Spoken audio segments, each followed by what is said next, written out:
but it is juristically wrong. That's the second consequence your lordships should rectify. Only Supreme Court can do these rectifications. Nobody else can.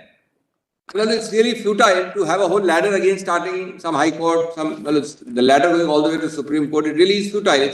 Well, nobody can touch. These are Quixote, these are Navam Rabias. Therefore,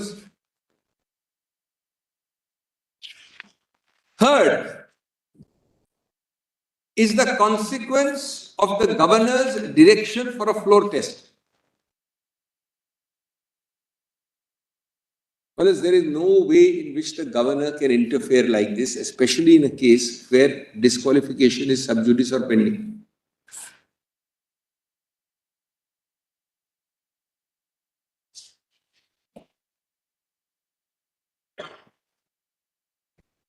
The consequence of the governor's direction for a floor test. Floor test in a pending disqualification matter.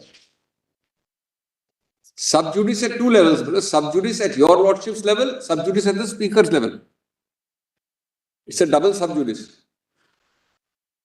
He's after all deciding in a quasi-judicial capacity there.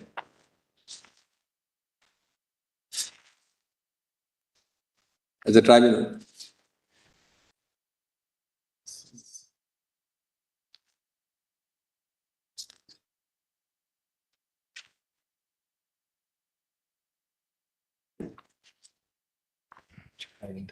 Sure. Okay.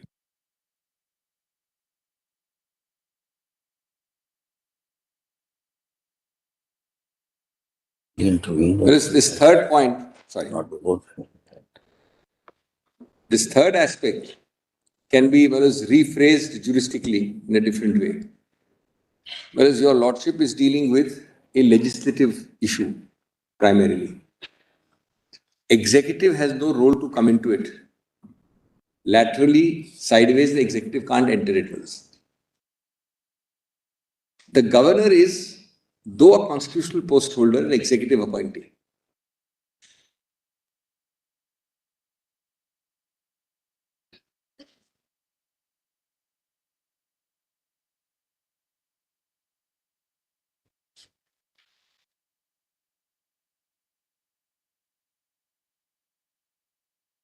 So this third aspect is really the executive direct lateral entry into a no-go area. Totally impermissible. That's a consequence a lordship alone can rectify, should rectify. That applies to all these consequences. Somebody else will decide. It will be a partial decision. Supreme Court, for the polity, for constitutional morality, for the whole system, must decide. This is part of your third point only. This is under consequences, C. One first point is consequence, ABC. This is the third one. The fourth one is, it is distinct, but it relates to the governor. The governor recognizes a split. But if your lordships can't do it, governor will do it. The Supreme Court with 142 today, if a judgment is passed under 141, 142 saying we recognize a split, your lordship would be acting contrary to law. The governor can do it. Directly recognizes in writing a split with great respect.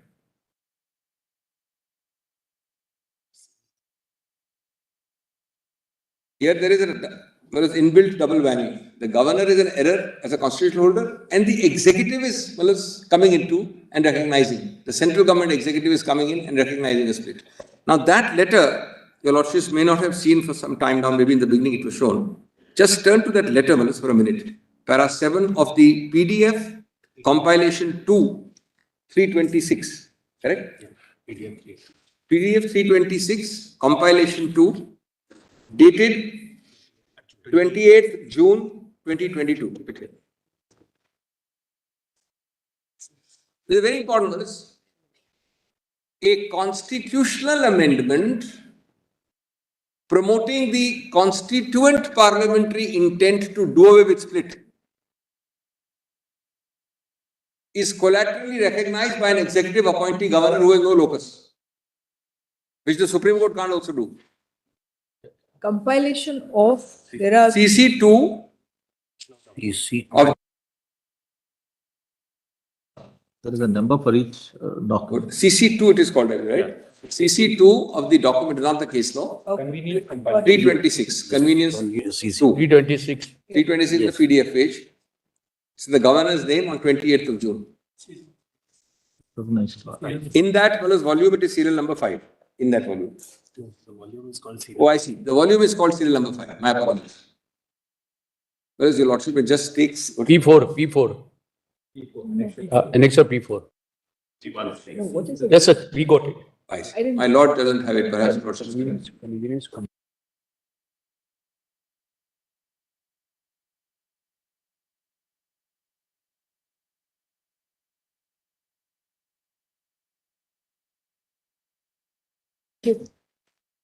My ladyship has got it. Yes, please. Dear Shri Udhavji, the governor writes to the chief minister. I am going to emphasize para 7, but I'll read 2 and 3 also, leading up to 7. It's para 7 I want to read, but I'll just read 2 and 3 for backdrop. I am in receipt of a resolution dated 21/6, signed by 34 members of Shiv Sena, legislature party, stating that there is enormous discontent within the Shiv Sena cadre and the electorate on account of alliance with NCP and INC. The resolution clearly indicates that the majority members of Shiv Sena legislature party want to exit the alliance with NCP and INC, and to that end, they have reaffirmed the appointment of the leader of the Shiv Sena legislative party. I am also in receipt of a letter of 21 June addressed by Mr. Shinde to the Deputy Speaker, stating that the purported appointment of one Ajay Chaudhary is illegal, having been made by 16 MLAs without notice, without quorum, therefore the same is inoperative. So this the governor is saying, well, the governor can hardly at all interfere in any of these subjects while disqualification is pending at 2 levels. But that apart, leave 2 and 3. Now come to 7. Well, how can the governor say this? Kindly read 7. Is it possible? Forget the right or wrong. Why should the governor say it? How can he say it constitutionally is my question to myself. It is thus clear that a majority of the Shiv Sena MLAs have given a clear indication on behalf of the Shiv Sena legislative party that they intend to exit from the Maha Vikas Aghadi government, and that you have been made aware of the same, and that you are trying to win over your MLAs and cadre means not democratic. I am therefore confident that you and your government has lost the trust of the House and the government is a minority. I'll just pause and look at let's just forget this case for 2 minutes. Look at the consequences of this letter in the constitutional and the juristic sense. Number 1, it is a certification by an executive nominee that the departing allegedly disqualified members, allegedly by me, are kosher. They are not disqualified. They are not disqualified is his confidence. Number 2, that you, Mr. Udhav, is not the Shiva Sena, but those people are. He is writing to Udhav Thackeray.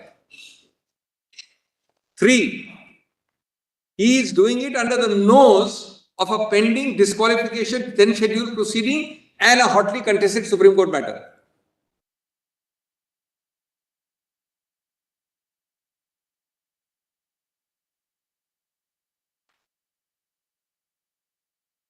The ordinary mortals who are doing it, Your Lordship take a very serious view. I know Your Lordships can't issue directions to the governor and content may not lie. But just consider, Manoj, if anybody else would write a letter like this, when Your Lordship is hearing such a heavily contested matter and the speaker is dealing with it, I don't know, Manoj, normally, Manoj, we'd expect some contempt notice. Then some appropriate case was to examine how far the arc of immunity applies. Number 4,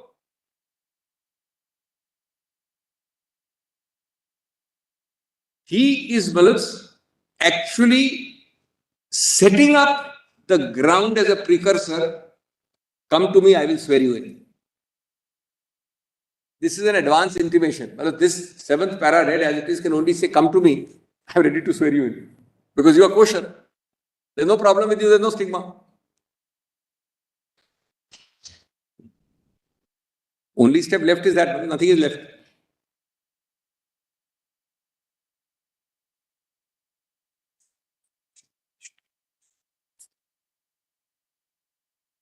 Therefore, my lords,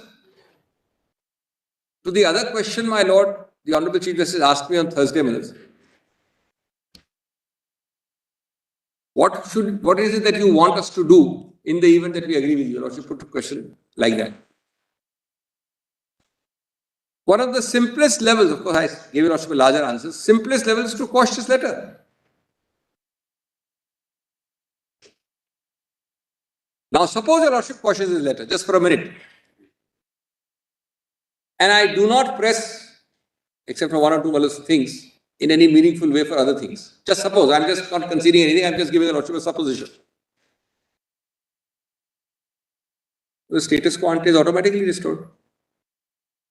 Lordship doesn't have to say it.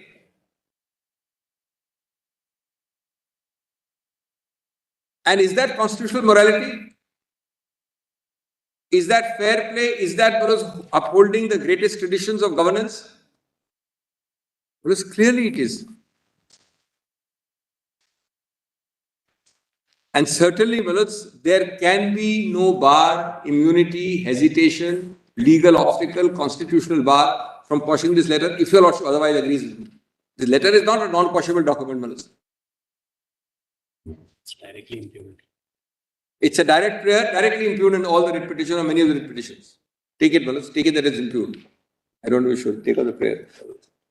No, not from here. So, now, Manus, this is the fourth consequence. The fifth is a obvious consequence of this consequence. Next step is swearing in, which happens on 30th. This is 28th, 30th. In fact, the seeds of that are very clear in para 7. I told you it's an advance intimation. It happens 2 days later. So that's a letter saying you are kosher. That is what is acting on the letter and giving you a constitutional status of a minister. Well, in fact, I'm sorry, that swearing in was the chief minister. 30th was the swearing of Mr. Shinde. Chief Minister. 38. So you are swearing in a constitutional head of state. And what is the last consequence is again consequential to the consequence, which is appointment of the speaker. If I may say the new speaker or the speaker. Thank you.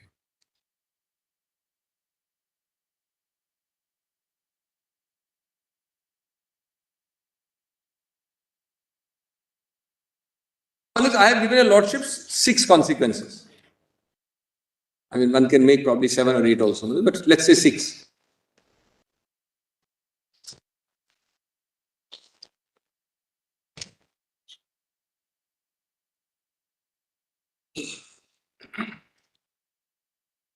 Well, my respectful submission is A, that these are serious consequences, extremely serious for our constitutional polity.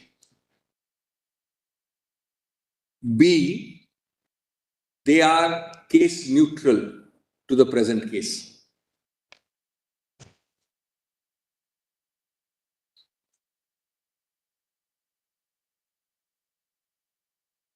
They are extremely serious for our constitutional polity. B, they are case neutral from this present case. They are juristic questions and they are bound to recur unless your lordship plugs the loophole this way or that way. Third, these are all within your lordship's judicial domain. None of this is a no-go area.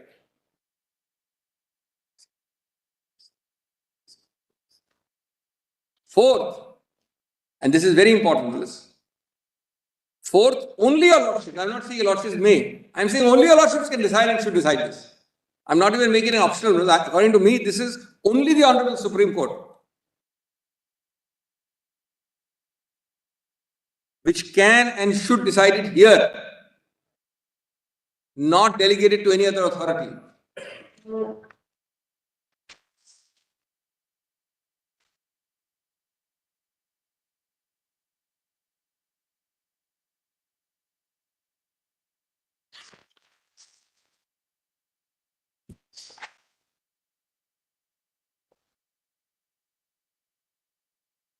then this is the main point, really. And then, of course, it follows that your Lordship would, as an ancillary, because your Lordship passes ancillary Yes, now remains. says, it's just 2 minutes more. Well, And your at Lord, the end, I have one question, but I didn't want to disturb your no, Lordship. I'll just take about 10 minutes more. I'm going to make some. So, your Lordship will therefore restore, in the ancillary sense, the position as on 27th or such date. That is, because ultimately your Lordship's orders are not spurics. They have to have an effect. That effect has to be only that restoration. To restore position as on 27th August, June. That is, this is 28th, so 27th is 1 day before.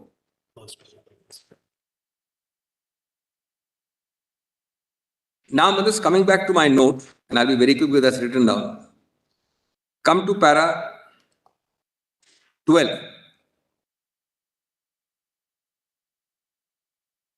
This is the other facet. Your Lordship stopped at 12:13 last time.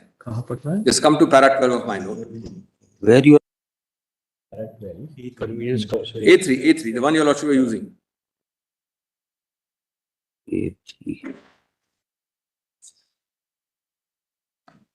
Now, what is the point? And I'll be very quick with this.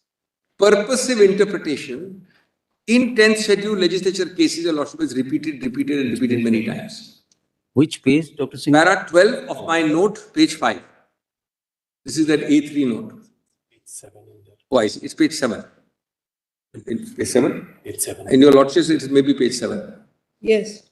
Now, Malas, purposive interpretation, what was this new fashion of, now it's old, Bennion calls teleological approach. Yes, got it. It is Para 12 commences by saying it is further Respectfully submitted that the above course, the next line is purposive interpretation. Right. Or your Lordship calls it teleological approach. One of the most abstract books, follows that Bennion, very difficult to read.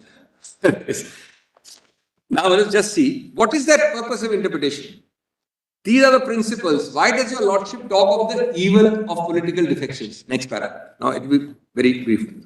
Quixote quoted, well known to your Lordships. Quixote in para 4 cites the statement of objects and then says this, I am reading, the evil of political defection has been a matter of national concern, it is not combated, likely to undermine the very foundations of our democracy and the principles which sustain it. With this object, an assurance was given in the address by the President to Parliament that the government intended to introduce in the current session of Parliament an anti-defection bill. The bill is meant for outgoing defection. Why are your Lordship saying all this in Kyoto, which is 30 years ago? It's 30 years ago. Because this says that when you interpret anything in this area, you must push this sentiment, this object. That's the object of this. Next, Jagjit Singh. Just see this, fellows. Jagjit Singh, all the citations are given. I'll not go to it. I'll just read it from my notes. The validity of the orders by the Speaker under 2.2 disqualifying certain independent MLAs of Haryana 3 days prior to the election for the Rajya Sabha fell for consideration. Lordship knows in the Rajya Sabha the MLAs vote was. This Honourable Court rejected an argument that the Speaker's order had been passed in haste, observing that the disqualified MLAs were interested in prolonging the disqualification proceedings beyond the date of Rajya Sabha. Critically, it was held that an independent MLA cannot be permitted to avoid the consequence of defection merely by not completing the formalities of joining a political party. So this was not, this was only by purposive interpretation. This was extending and stretching, if I may use the cruder word, stretching it, but stretching it for the purpose of promoting this object. Of course, it's an irony. There, you did it to, well, they said we'll prolong the disqualification so he can't vote. I said he can vote in the Rajya Sabha. Here, well, it's the same man as the Chief Minister. If Jagjit Singh is right, well, this is a 10 times a for sure I case which we are arguing now. That was only a Rajya Sabha election. Now, 29 is what the Supreme Court says. It is also essential to bear in mind the objects, underline the word objects, for enacting the defection law, namely to curb the menace for defection. Despite defection, a member cannot be permitted to get away with it without facing the consequences of such defection only because of mere technicalities. The substance and spirit of law is the guiding factor to decide whether an elected member has joined or not joined a political party after his election. It would not be a validity, etc. I'll skip that. Now see Rajendra Rana, Constitution Bench, well-known case. But it was decided on the basis of purposive interpretation.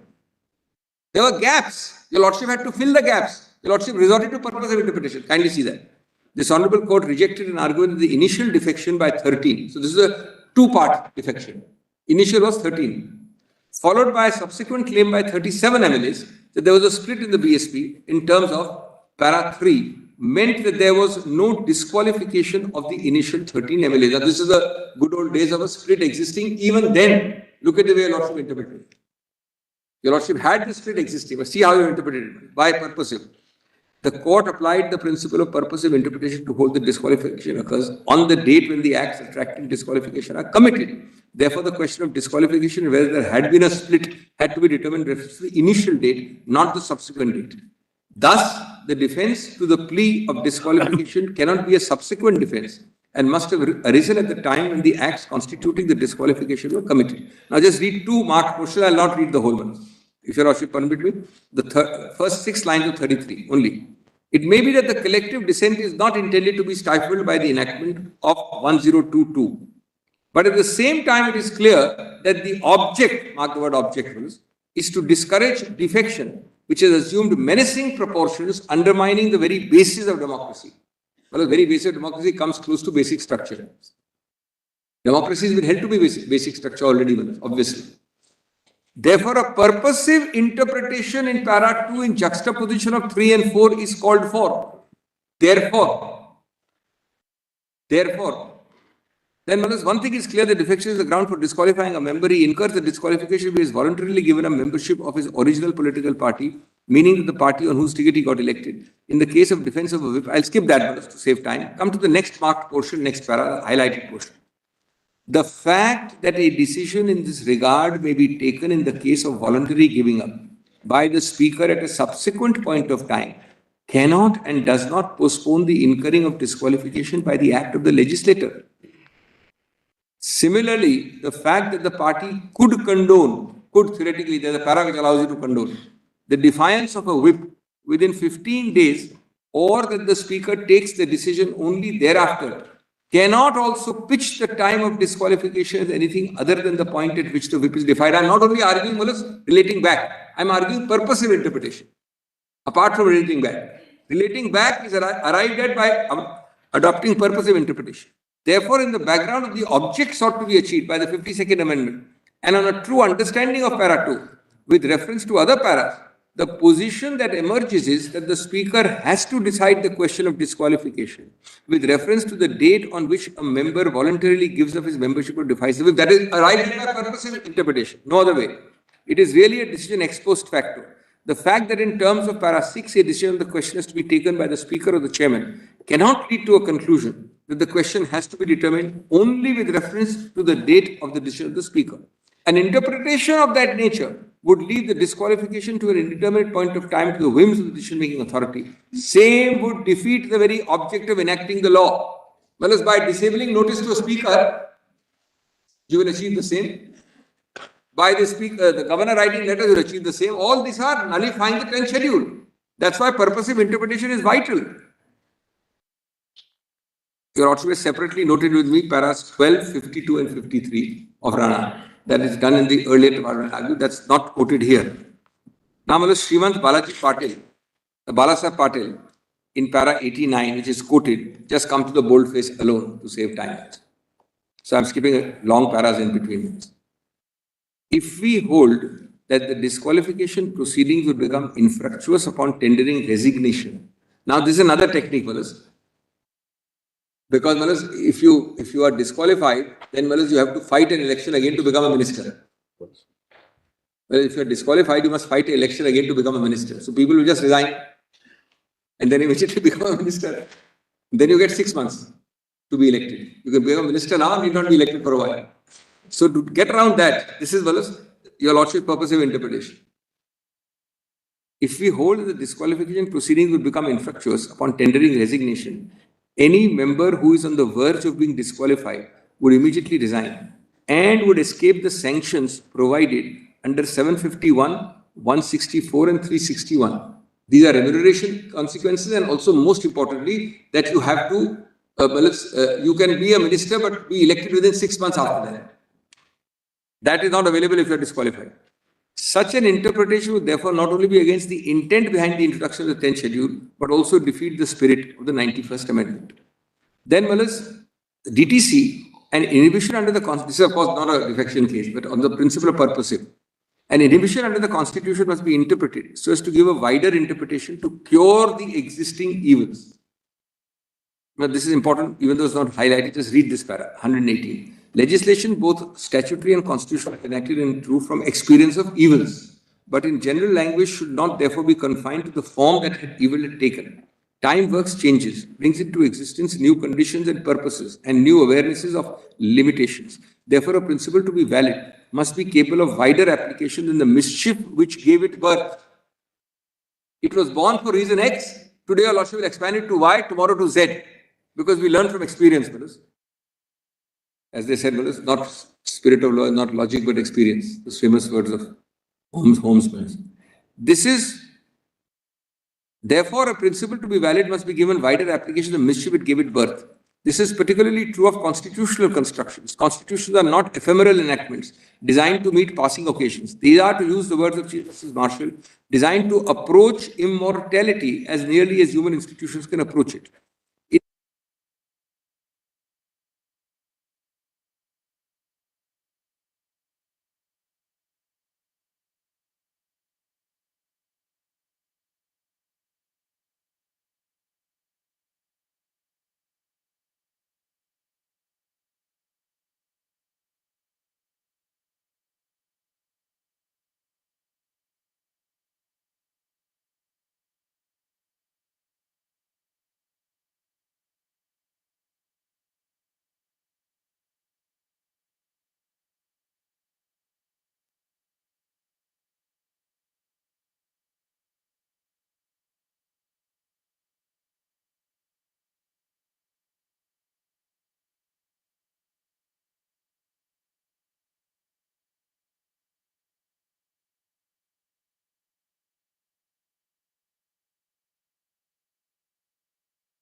Between the two अगर करना है, मान लो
नहीं और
एक second कह रहे तो है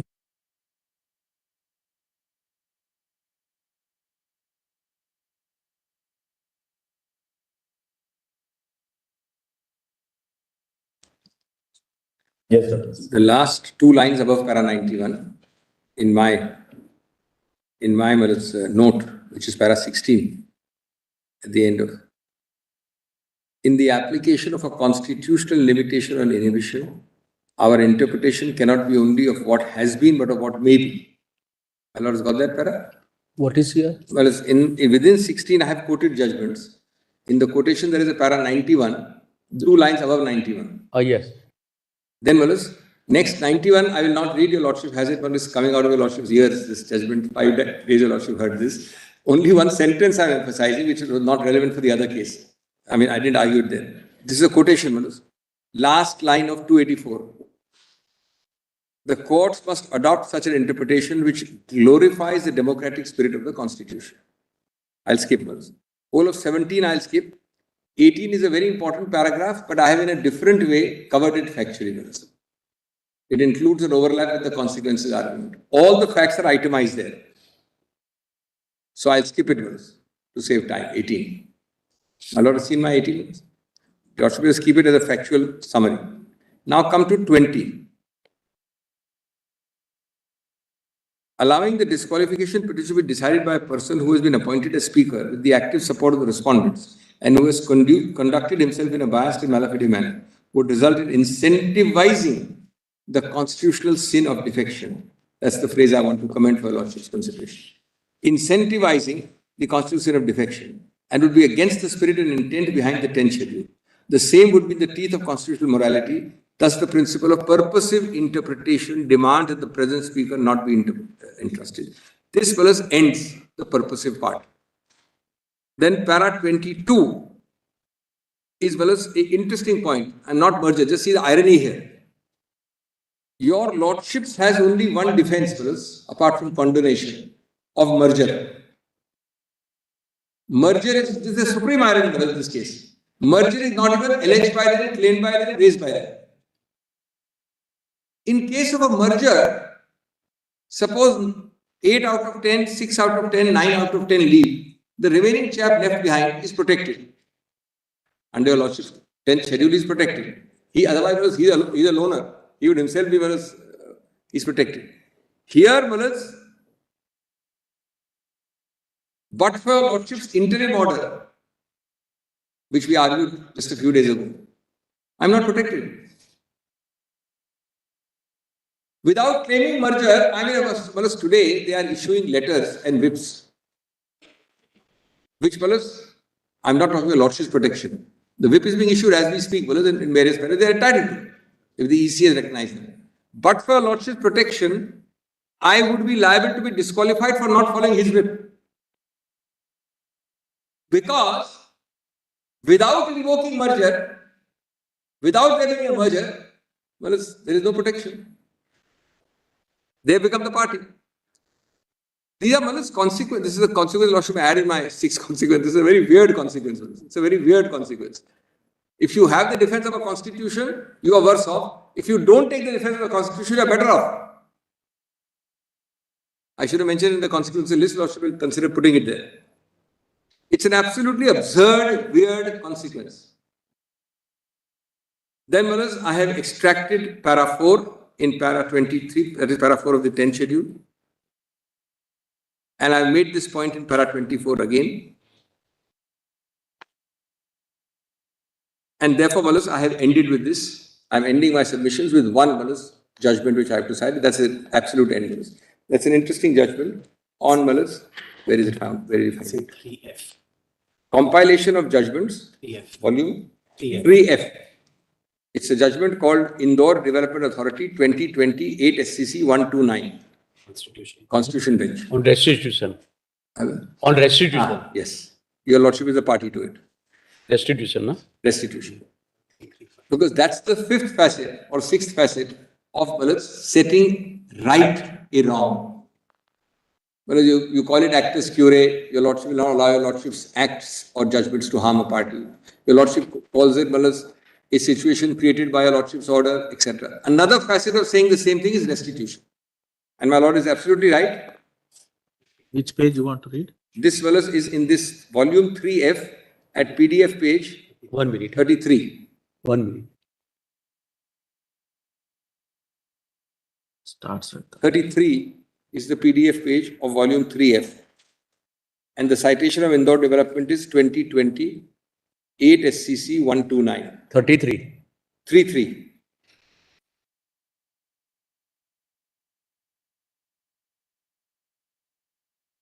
Para? So the first para I wish to read is far away in the beginning. It's para 335 at page. Oh, 335. Yes, 335 At page? at page 275. PDF page 275.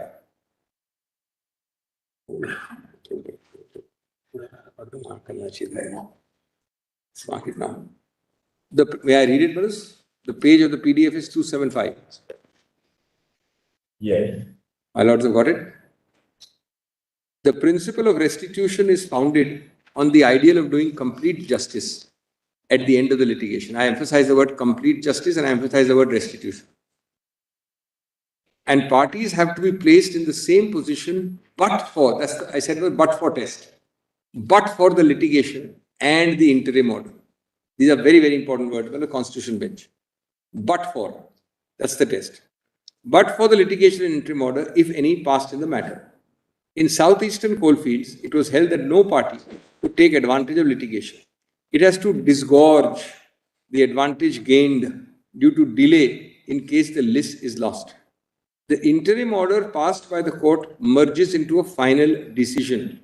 The validity of an interim order passed in favor of a party stands reversed in the event of a final order going against the party successful at the interim stage.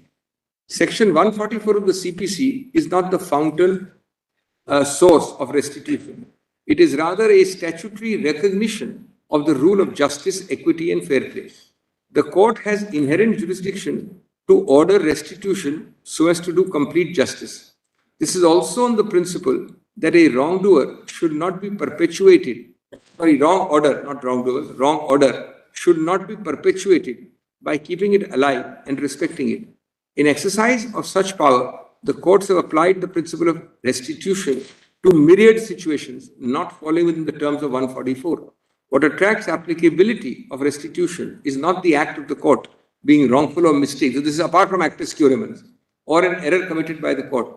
The test is whether on account of an act of the party persuading the court to pass an order held at the end is not sustainable, resulting in one party gaining an advantage which it would not have otherwise earned, or the other party having suffered an impoverishment. It's very well put. I would commend each word of this. Litigation cannot be permitted to be a productive industry. That is only a fond hope. It is a productive industry. Litigation cannot be reduced to gaming, where there is an element of chance in every case. If the concept of restitution is excluded from application to interim orders, then the litigant would stand to gain by swallowing the benefits yielding out of the interim order. Then they quote, I will not read the quotation. Just pause here for 5 seconds, fellows. I get an interim order. The interim order is obviously not confirmed. If the interim order is confirmed, the matter doesn't arise. It is other way around. But every consequence of the interim order is enjoyed, gorged, eaten, and then you twiddle your thumbs and say, tough luck, now the final order has come too late, you can't ask for restitution. That is what your lordship seek to address by this passage. It's rather well put. For saving of time, I'm not reading. I would request my lords to read Eastern Coalfields, from where it draws strength. It's a constitution bench. And Malas, this is the essence of justice. It's the essence of justice. In a constitutional matter with such grave consequences, it is even Malas A for sure. I'm very deeply obliged. One question I had, I mean, it's a facts part. You said, and both Mr. Sibal also said the same thing, that this is not a case where a trust vote is called when the House is constituted for the first time. So that the governor's powers, of course, the governor has the power to call for a trust vote when there is no clear majority on the floor. But not after the election that you have for the first It's not after the election because here the government is formed. Very valid point that, this is post-formation of government. What is the power of the governor to call for a trust vote post-formation of the government? What are the circumstances in which he can? That means a running government. A running government. Correct. Well, let me answer on first principles. Of course, we can add some material and give your lordships specifically and note only on this. But on first principles, the first answer is that zero, where, because your lordship will decide abstract. Zero, answer to your lordship, direct question, direct answer. Zero power, where there are pending disqualification issues in a running government. Because the lordship should not mix up the two. One is a normal vanilla running government with no issue of disqualification. One is a disqualification pending at two levels. My candid, clear answer to your lordship's direct question is zero. Number two, the reason is what I have given Manas. It is a lateral entry of the executive in an area where there cannot be any jurisdiction. There is no locus for this. In either 10th schedule or your lordship jurisdiction. Right. Number three, if your lordship's question is premised, has to be premised and rightly premised on the assumption that the governor, what he does in the question posed by the Honorable Chief Justice, what is he doing, Malas? He is recognizing ABC as the inverted commas majority. There is no relevance to your lordship's query unless the governor does that. Otherwise, your lordship's query would not be relevant. Obviously, it presupposes that he is giving some imparting legitimacy, recognition, or some status. How is that possible? There's only one gray area. In constitutional law, it's not possible. Not so much from the facts of this case, but we're looking at now the Yes. perspective. On the facts, I'll tell lordship. when you read that letter of the 28th of June 2022, the governor, short while ago, you said that what the governor essentially did was to recognize a split by the letter. In fact, that letter does say that so many people have left you, and therefore, that Without using the word split, is a full recognition of my submission to the lordship. de facto recognition of a split. Yes. Yes. Now, your answer to that is that the governor, so long as the disqualification petitions are pending, he cannot call for a trust vote for the simple reason that you are still a part then of the government which is supported when the House was formed. Except in one case, Right. where for some freak reason, which I cannot think of, it will never happen, that nobody decides to seek to disqualify the other. Now, suppose... Often the speaker, what he may do is that to No, disqualify you at all. No, that is not so Then simple. you contribute to the majority of the No, I am doing a juristic answer to your lordship's query. It can never arise in practice, but I am giving a juristic answer. That will have to be a situation where there is no cavil and dispute. I mean, it is virtually by consent of everybody. But with that answer comes a caveat. It goes back to the origin and the object of the 10th schedule. Why was it enacted? It was enacted not to encourage these trust vote situations by defections. Just come now. Unless that is so, it will rise every week, every 2 weeks. One of the last point, maybe you can take 2 minutes to put this to the other side also. Yes. It's a worrying issue. There's no clear answer. No, I am very grateful because it helps us to clarify in our own minds also. Just to clarify now.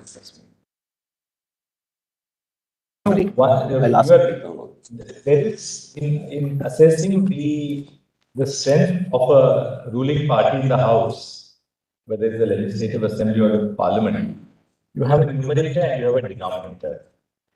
The numerator represents the strength of the party when the house was formed. The denominator represents the total strength of the house. Now, by calling for a trust vote on 28th of June 2022, the governor, according to you, your argument is that the governor therefore recognizes that a part of the numerator has evaporated or has been taken away. It's rather nice you're putting a numerator. The numerator has been taken away. And therefore now I feel you have lost the confidence in the house. According to you, that is not permissible because the disqualification petitions are still pending. And he recognizes and gives legitimacy to the numerator. In your lordship example, he is recognizing and giving legitimacy to the numerator. The only problem which I think, which is kind of not, which is worrying is, does the governor not also recognize that the very act by which the numerator may or may not be affected? All right. For instance, the numerator would be affected even if you don't treat it as a split, and there's a clear disqualification. Then the numerator is reduced by X, the strength of the ruling party in the house, minus Y, the people who have defected from, who have therefore attained disqualification. But equally, that same act affects the denominator also. Because it reduces the total strength. The total strength of the house. Correct? So, though the governor cannot therefore say, the governor cannot legitimately say that, look, these people have left you, therefore I want to trust. Correct? But can the governor not then say that, look, assuming that there is no recognizable concept of a split now under the 10th schedule, the effect of all this is that these people have to be reduced both from the numerator and the denominator. Straight away. There are many answers. First, this exercise cannot be done by the governor because there is no mechanism for it generally. You have been arguing that he can't assume to himself to take a decision. First, I give your lordship 3 or 4 answers. Lordship will note down my very specific answers. This is an exercise itself which he cannot embark upon. The governor has no such jurisdiction to embark upon when there is a running house. Now, second answer. Right. He can't embark. But can you not, therefore, then say, I want this exercise to be demonstrated on the floor? No, I'm saying that exercise you can't embark. Let me answer. Can you not? He has argued that. Second answer. Argued that he won't have the. It has to be. Whereas numerator, denominator, you can't start because your lordship has to premise a direction by me to him. I'm the governor, I'm giving him a direction. Please have the argument. You can't give a direction. Got your point. Therefore, the legislature, the speaker or the chief minister can say, sorry, I don't know where this direction. I don't hear this. Finish your argument, therefore. Until the outcome of the disqualification petitions is known to the governor. Exactly. He cannot then call for a trust. Possibly, using your line of argument, we're just trying to understand the argument and stretch it to its conclusion. After the disqualification petitions are decided by the speaker, then there is clarity in the mind of the governor on what is the extent of the numerator which has been affected. I am very grateful. I was going to answer, I am not conceding, but I was going to answer because that question will arise. You will be very careful about a hypothetical situation, but possibly But because why is that? Because a constitutional designated judicial or quasi-judicial tribunal has given a verdict.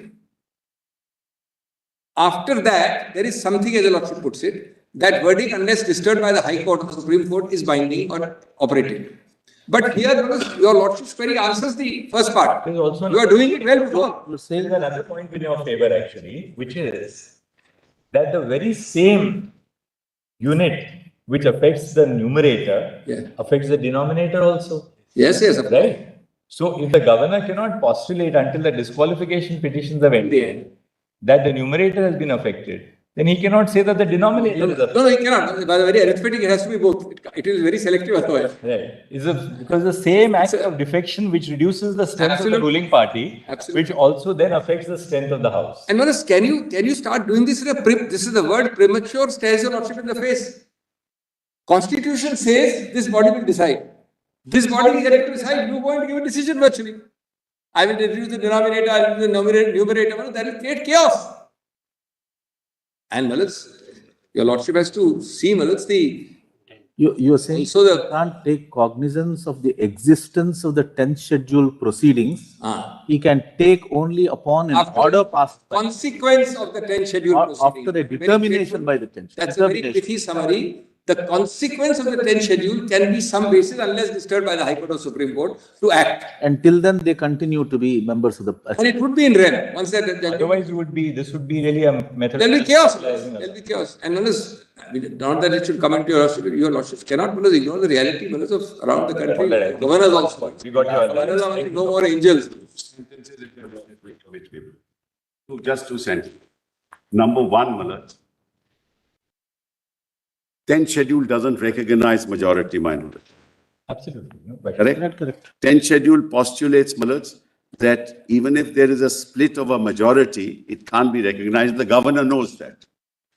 The governor knows that, Malad. And Malad, 10th schedule, also, para 3 also said there must be a split in the original political party.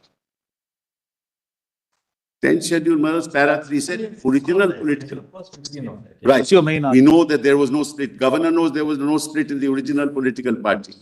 So on what basis will he ever recognize? And your answer to your lordship's question, how will the governor call Malad? Supposing one of the parties moves away from the coalition and goes to the governor, along with the BJP, and said, now we are. That's not an individual act of defection. Yes, that's right. So this is an individual act. It has to be the act of a party. Now you have recognized the majority as the party and writing a letter to the chief minister. This is unheard of. So if a party says we don't support the government anymore, that's not a disqualification. That's We don't support. The governor says you lost one of your constituents. Now Government falls. That's fine. That's all right. So that, I'm sorry, but I didn't want to. Very deeply obliged. Thank you, Dr.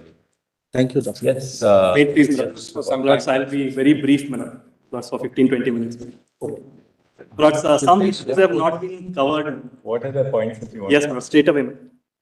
Lords, I have made a brief written note, but before I come to the note, Lords, I have made a chart of all the prayers for your Lordships. And one or two areas which have not been addressed. If your Lordships have that chart, which has, Lord, the list of 4 writ petitions on this side and 2 writ petitions on that side, it is document 8. Document A? Yes, Lord. It's a chart. Document 8, Lord. Consolidated prayers. Filed yesterday, Lord.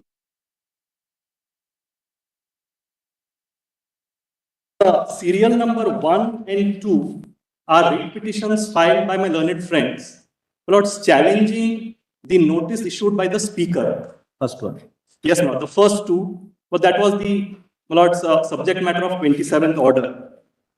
Now, Lord's item number 3 is a writ petition challenging the action of the governor, calling for the trust vote. Lord, that has also been addressed at length. That is item number 3. Now, my lords, serial number 5 at page 5 is a writ petition by us challenging a decision of the speaker on 3rd July 2022 after his election, changing the recognition of the whip from Sunil Prabhu to Mr. Gogavle. But this is a area which has not been addressed, which I will not briefly touch upon. Serial number 6, relates to the actions of the governor, Lords, in administering oath to Shinde, and also, my lord, that whether your lordship should decide the disqualification petitions here. And lastly, my lord, serial number 7 challenges, my lord, notices of disqualification issued to us.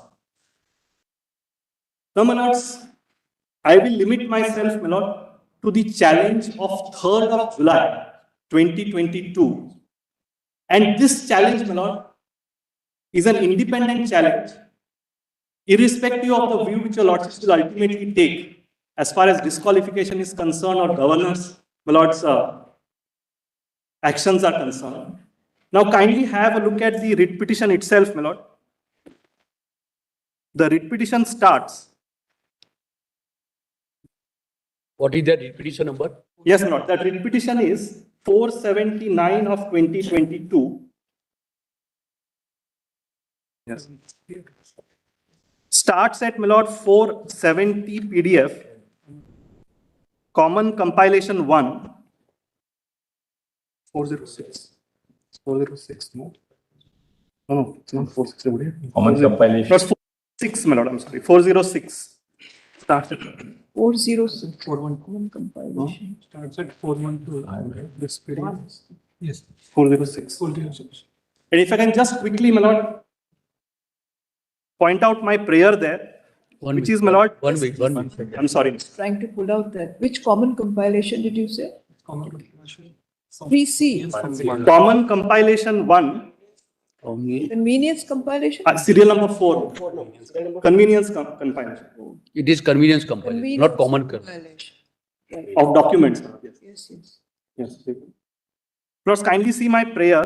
Page? Page, my lord, for PDF, page 408.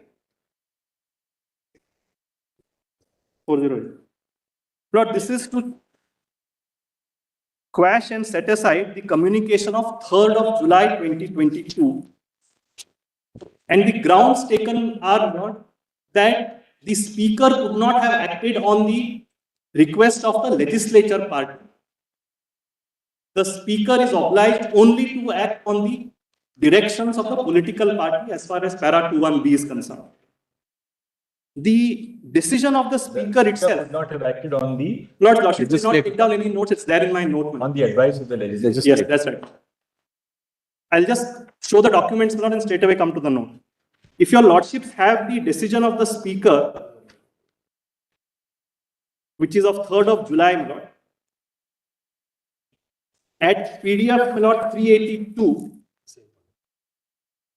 CC2. of the same volume of CC, I'm sorry, CC2. Which one? My lord, CC2, page 382 of the convenience volume.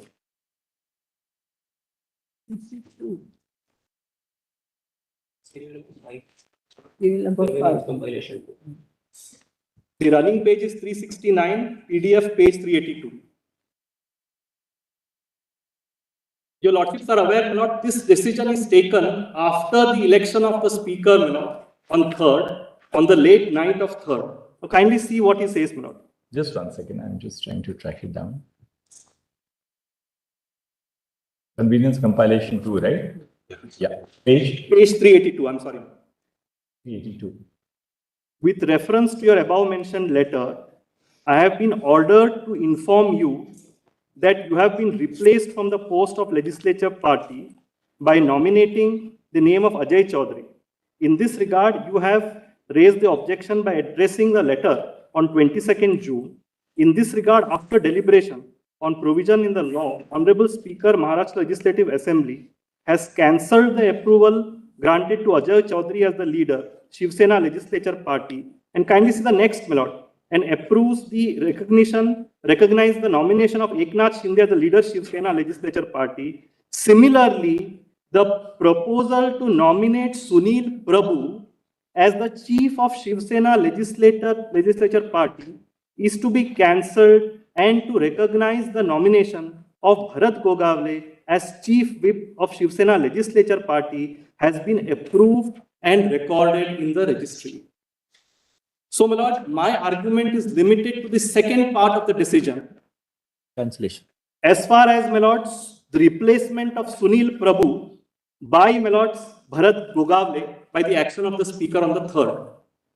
And the only material, my lord, which was there before the speaker was that letter of 22nd of June of, my lord, Mr. Shinde, which your lordships have seen, my lord. PDF, my lord, page 67. It was seen. Lordships have seen that, which encloses that resolution, my lord, of 21st, appointing, my lord, Sunil Prabhu. Can you give us a cross-reference? Yes, my lord. That is page 60. No, the earlier one. The 67. The letter, my lord, of Mr. Shinde to the Honorable Deputy Speaker is at page 67. If your lordships just have a look at that. Page 67 at the same compilation? Yes, my lord. Kindly see, my lord, the heading. It is not by a political party. Shiv Sena Vidhi Mandal Paksh Karyalaya. Clear, my lord, that the letter was addressed by the Shiv Sena Legislature Party at best. And this, my lord, is based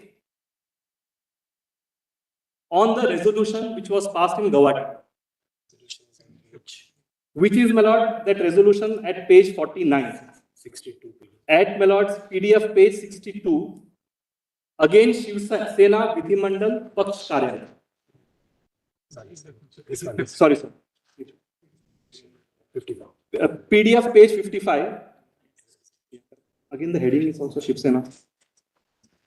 Yes, my lord. PDF page 55. Shiv Sena Vidhimandal Paksh Karyalaya. Now, my lord, the defense to this, in the reply, there are only two defenses taken, which your lordship, my lord, have to consider. One is this is an issue which is covered by 212. Court should not get into it. And second, in any event, it is the legislature party which decides the whip. Straight away, my lord, if I can place the reply itself, there are only two issues, my lord, which have been raised in the reply. Kindly turn to, my lord's PDF page 475 of Convenience Volume 1, my lord.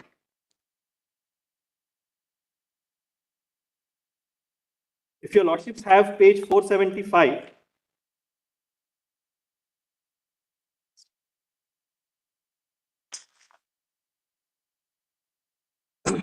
Sorry, which convenience compilation, please? Convenience Volume 1. Lords, I have put all this in the note. Your lordships may not be troubled, my lords, to make the Why don't you take note us, of the pages. run through that note rather? Yeah. Yes, yes, Lord. I'll just point out the pages and That straight will away. be- Yes, sir. While you read it, you can I will indicate. Yes, sir. Lords, if your lordships have page 475 PDF, their reply, my lords, to this writ petition. The second column, my lords, on the top, this is the answer to 479. Writ petition is not maintainable in view of 212. And in any event, speaker has no discretion in the matter and has to notify the will of the majority of the legislature party. The lordships have made a note, my lord. Similar, my lords, averments are made at PDF, my lords, 492, paragraph 35, 34, 35, and 36. So, my lord, these are the documents which I wanted to show. Now, straight away, my lords, if your lordships come to my note,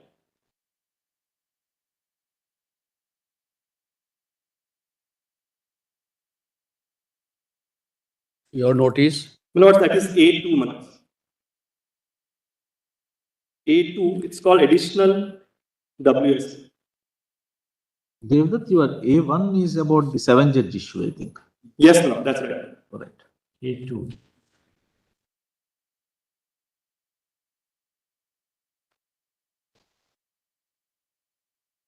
Lords, at PDF page 2, my lord, the first point, that as far as the validity of this decision is concerned, it's only your lordships, lords, who can take a view on this. And if your lordships kindly see paragraph 8 and 9, this issue on, my lord, whether the whip is to be issued by the political party or legislature party, lords, my senior colleagues have already made lords submissions, I will not repeat it. Paragraph 8, my lords, I have extracted 2B. And 9, my lords, I have given the reference to, my lord, Mr. Sibbal's submission, where not detail Erskine May, etc. Whether it's clear, my lord, that whip has to be issued by the political party and not by, my lords, the legislature party. Now, my lords, coming to the defenses raised in the writ petition, if your lordships have paragraph 12. Paragraph 12, my lords, I have extracted 212. If your lordship sees 212, I'm sorry. It's the paucity of time, my lords, I'm trying to hurry up.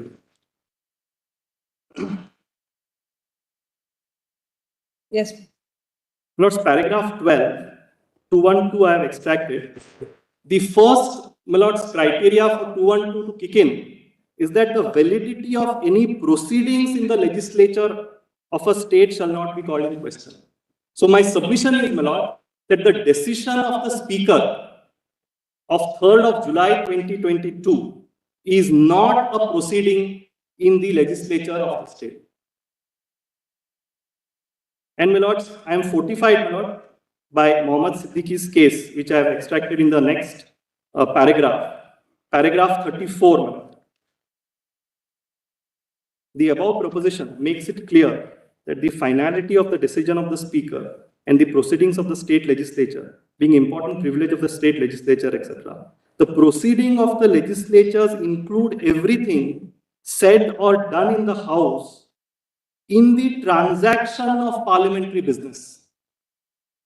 Now, my lords, deciding a whip or giving recognition to a whip has nothing to do, my lords, with parliamentary business. Therefore, the primary, my lords, ingredient of 212 is not satisfied. Second, my lord, is a more fundamental argument that this is not a mere, my lords, case of procedural irregularity, but a case of substantive illegality and unconstitutionality. Your lordships, my lord, have from time and again said that 212 will not, my lords, help the Speaker's decision to be immune from judicial review if it suffers from substantive illegality or unconstitutionality, even if it is proceedings in the House. Lord, the latest judgment here extracts the Constitution Bench judgment in Raja Rampal. And if I can just place, my lord, paragraph 431 of Raja Rampal, which is extracted at page, my lord, 6, PDF 6. Conclusion, my lord, S, bottom of that page. The proceedings which may be tainted on account of substantive or gross illegality or unconstitutionality are not protected from judicial scrutiny. Then similarly, my lord, an ouster clause attaching finality to a determination does not oust the power of judicial review, but not on grounds of lack of jurisdiction or it being nullity for some such reason as gross illegality, irrationality, violation of constitutional mandates. Yes. Yes.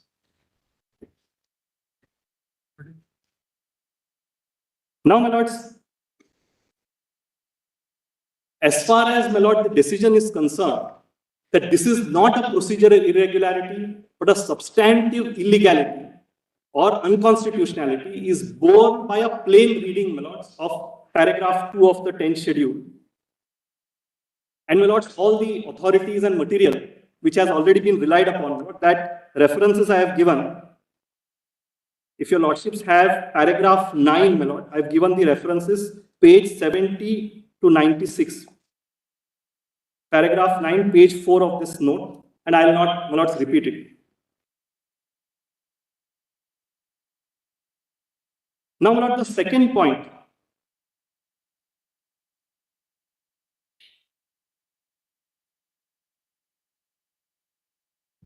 Third heading in my note. What is the meaning, my lords, of a political party? Your lordships asked, my lord, during the course of our submissions. What does it mean? Now, my lords, I have tried to explain, because ultimately decisions of a political party, which I will demonstrate, my lord, are ultimately decisions of the political party expressed through its leadership. And when, my lords, 2B talks about directions of the political party, it means decisions of the political party as are communicated, my lords, to the Speaker. Now, my lords, kindly have paragraph 19 of my note. The 10th schedule of the Constitution prescribes a code of prohibited conduct for legislatures within and outside the House. Any commission of the prohibited conduct by a legislature envisages penalty of disqualification. Now, my lord, there are two categories of prohibited conduct which your lordships have seen, my lord.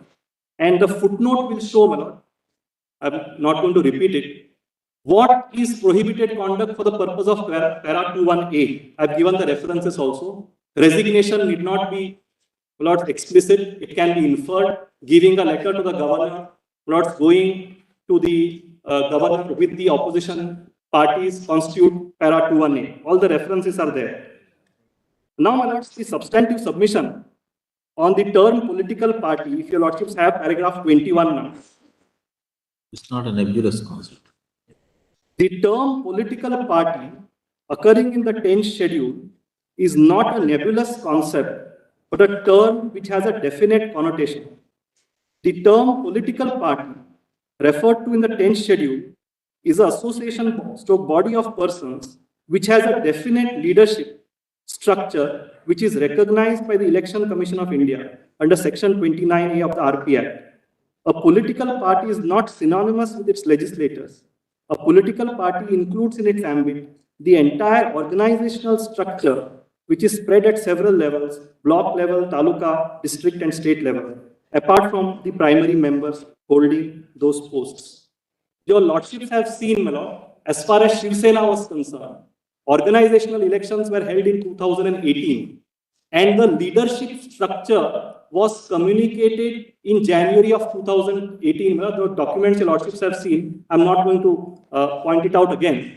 But those documents unequivocally show, my lord, who's the leadership of the political party. That is page 1, my lord, of convenience compilation 2. Now, my lords, there is how this concept, my lord, of political party was included. What is the history? I will not trouble your lordships with that. If your lordships straight away have now 29A, which is extracted in para 28. Now. Why this is important is that political party, my lord, is not something which is anomalous. It is very clear who are the members, what is the leadership structure. So when the 10th schedule says directions of the political party, it means the directions of the political party as is expressed through the political leadership of that party. Paragraph 28, my lord, 29A is extracted. If your lordships have PDF page 12, subsection 4 of 29A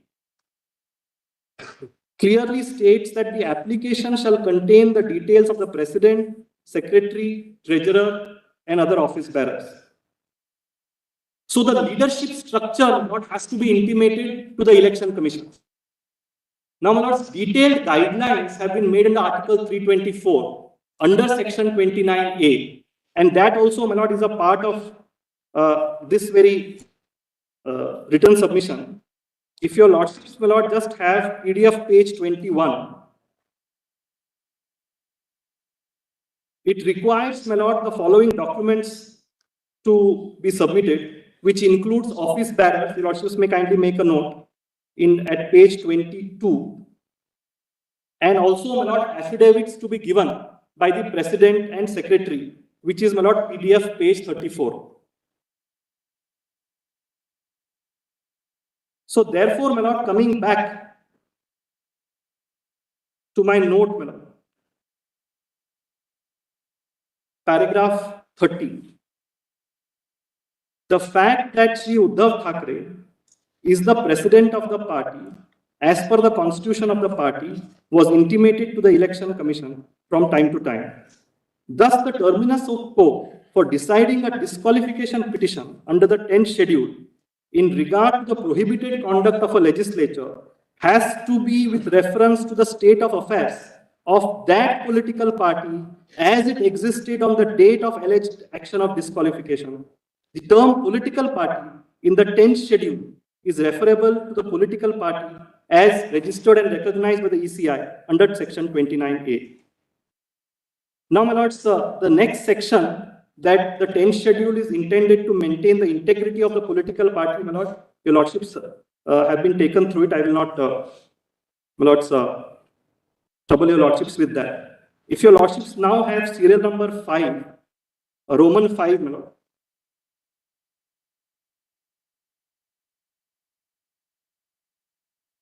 Lord, this submission here is. No, Roman 5 at page 15.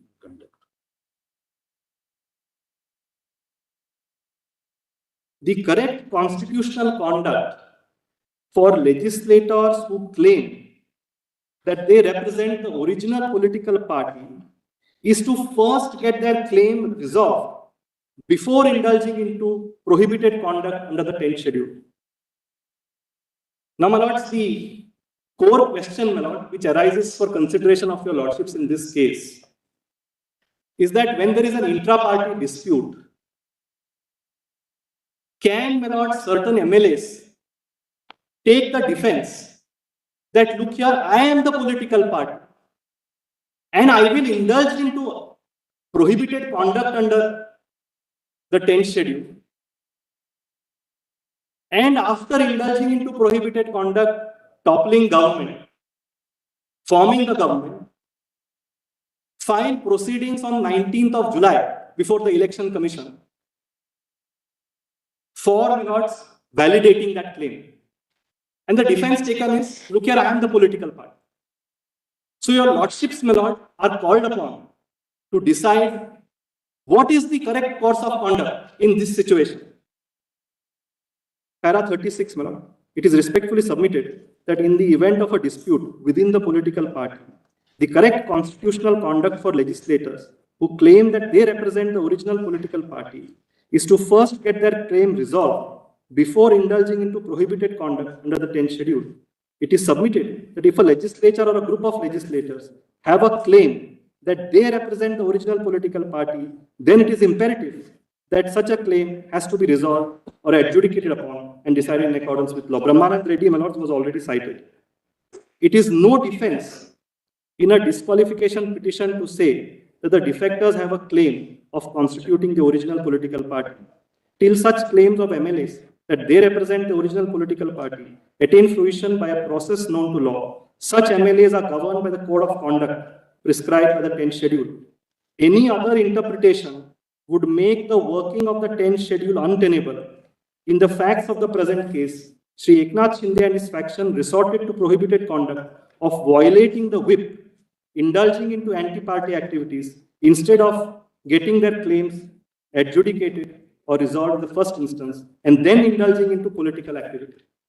So now the question is whether you undertake political activity contrary to the 10th schedule, indulge into prohibited conduct, or first get your claim resolved.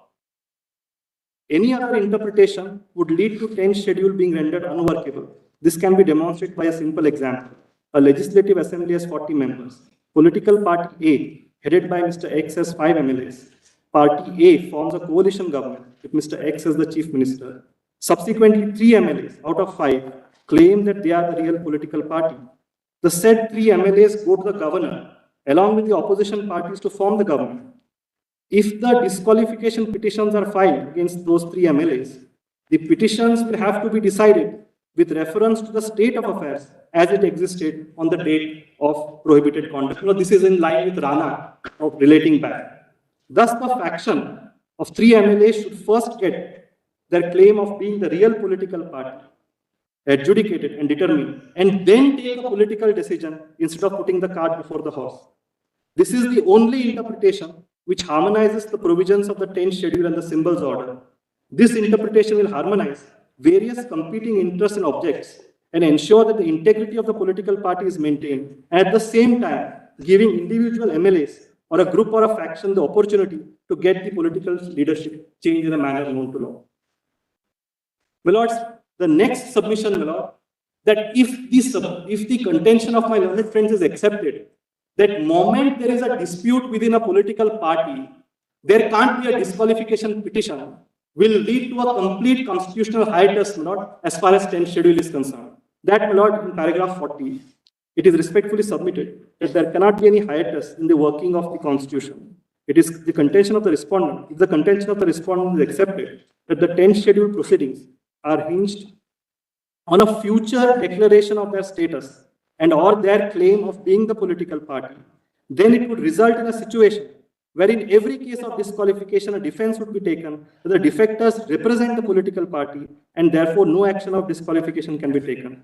Taking the argument to its logical conclusion, it would only mean that till such claim of the defection defecting faction that they represent the political party is decided by a competent forum, the 10th scheduled proceedings cannot be proceeded with. This would result in a constitutional hiatus. Lord, then I have cited Supreme Court of Canada, my lord, that on constitutional interpretation, and also, my lord, your lordship's judgment in the Advocates on Record Association. Then, my lords, serial number 7. Lords, I respectfully submit that ultimately, my lord, your lordships will have to lay down the batting order, as my lord Justice Narasimha put it. Lords, that is paragraph serial number 7. It is imperative for this honorable court to lay down a constitutional sequence in order to harmonize the 10th schedule 179C as well as para 15. As is evident from the facts of the present case, the respondent MLAs, instead of first resolving their claim in a manner known to law, have resorted to prohibited conduct. The proceedings before the Election Commission were initiated only on 19 July, that is much after the disqualification petitions were filed on 23rd June 2022.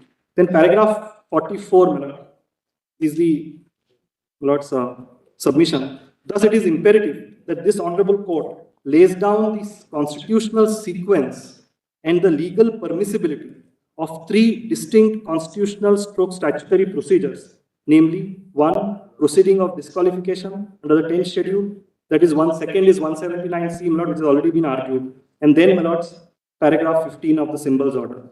It is respectful submission of the petitioners that the 10th schedule proceedings necessarily have a constitutional precedence over 2 and 3 above. Second, my lords, para 15 proceedings, which are based on the majority test, cannot be undertaken and proceeded with without final adjudication of the 10th schedule. And third is the nabam rebia, my lord's argument. Then last 2 submissions, my lord, are on the symbols order. And my lords, I have submitted that the reason is, my lord, that decision to the defense. That's not an issue which falls here. Yes, my lord. One of the questions which was referred to your lordships, my lord, in the reference order relates to the power of the Election Commission. Lord, the only defense which is taken, my lord. Separate. Yes, my lord. The reason is, my lord, the defense which is going to come, the lordships will probably hear, is that look here, we have now been adjudicated as the party. So therefore, the disqualification petition are anyway not maintainable because it is, my lords, given by a person who is not the political party. So, my lord, just 2 submissions on that. If your lordships have paragraph 47, my lord, I have submitted that as far as para 15 is concerned, it cannot be undertaken, my lord, without determination of the 10th schedule, which your lordships will examine in other matter. And last, my lords, paragraph 49 and 50 is that the decision of the Election Commission, my lord, is a declaration of status, that who is the political party pursuant to a split which has arisen. That can only have a prospective, my lord's, effect. It can't relate back. Kindly have, my lord's, paragraph 49. It is submitted that under paragraph 15 of the symbols order.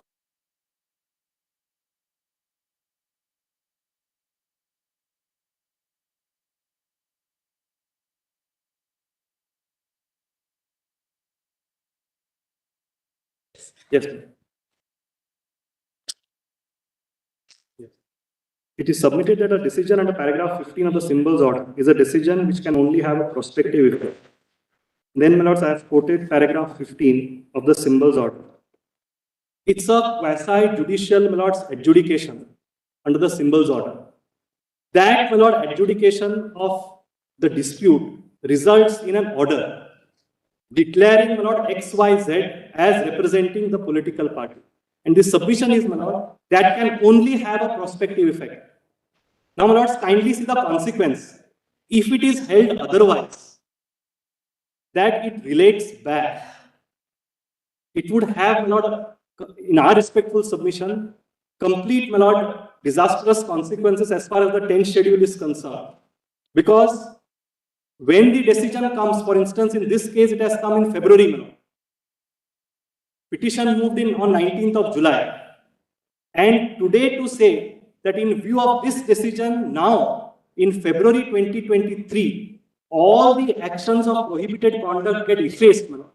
would be to destroy the complete intent, letter and spirit, my lord, of the 10th schedule. Lords, all the other submissions and judgments are there. Thank you, Mr. I'm grateful for a very patient waiting. Grateful. We'll start after lunch, but just before we rise, Mr. Paul will first argue, thereafter Mr. Jethlani and then Mr. Manandan. Roughly, Mr. Paul, how will you space out your submissions? How long would you take to take the rest of the day today? My lords, the Solicitor General would, of course, also appear. I am Lord. The governor. So, My Mr. lords, Paul, I would definitely take today, Right. whatever time, and tomorrow, my lords. day and tomorrow is Wednesday. Yes, my lords. Entire. Yes, my lords, I have 3.5 days of arguments or 4 days of All arguments. right. So we want to wrap up the matter by the end of this week. Right. So, what we would suggest is that, you can begin, of course, you will take the whole of the day today. If you can sort of complete, say, 1 hour after lunch tomorrow, say by 3 o'clock, that would ensure that then Mr. Jethlani and Mr. Maninder Singh can conclude, say, by tomorrow evening. And then the solicitor can get a little time thereafter, and then the rejoinder. So I'll try my best. Okay. Mr. All right, let's do it this way. Mr. Sibal, between you and Dr. Singhvi, how long would you anticipate for a rejoinder? I mean, that Well, if it's 2 o'clock in the afternoon on Thursday, we'll finish by 4. So if you Between can. us, we finish by 2 On o'clock. Thursday, I may not take more than 1 hour, 1.5 hour, my lord, maximum. All right. We'll endeavor to finish by 2 o'clock on Thursday. That's right, that's fine. So then, what we were suggesting was, if you can, between the three of you, you can finish by tomorrow, ideally. Then, the solicitor says he'll take about 1 hour or 1.5 hours on Thursday. So if he begins at 11, by 12:30, he'd be done. Then We still have a little bit of a half an hour margin. He said 1.5 hours. So, we just. Try our best, my lords, is all I can say. This is not true. Between the three of you and the solicitor, if you can finish complete by Thursday 2 p.m. Then they have the rejoinder after lunch on Thursday. That's enough for us. Then, so maybe the three of you and just Mr. Solicitor can also have a word, so that you space your arguments and what you're going to argue, so that Your is the lordship, time. your lordship is sitting at 3:15 for a bail matter, we're told. So 3:50. we'll only be sitting in the bench till 3:50. 3:50. We thought because 3:15 then we'll really eat into your time. Yes. We might continue beyond 4 o'clock, but we'll. Obliged. Very good. Nice. Right, your lordship.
As I was respectfully submitting, according to us, a large number of arguments are far beyond the questions referred and really are not relevant to the issues at hand. Be that as it may.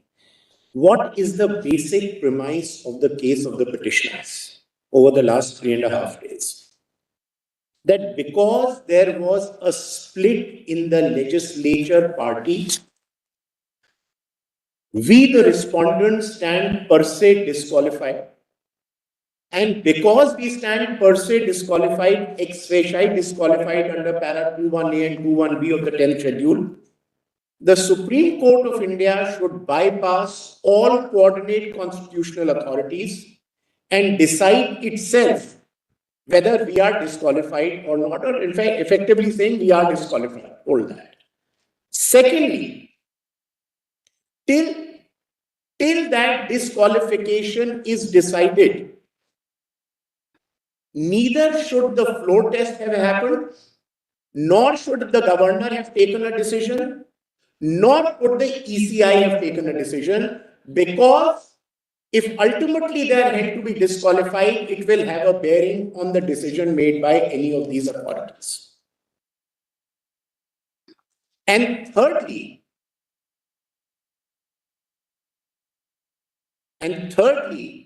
because it is your Lordship's order of 27th of June, 2022, which led to the toppling of a government, only your Lordships can correct that wrong and restore status quo ante.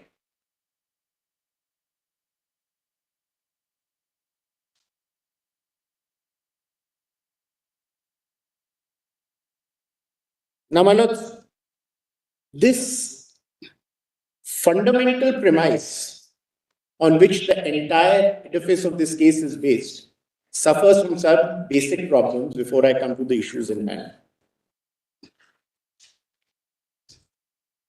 Your Lordships have time and again held that we will not act as the court of first instance, especially where coordinate constitutional authorities have been specifically vested under the Constitution with the requisite powers to decide an issue.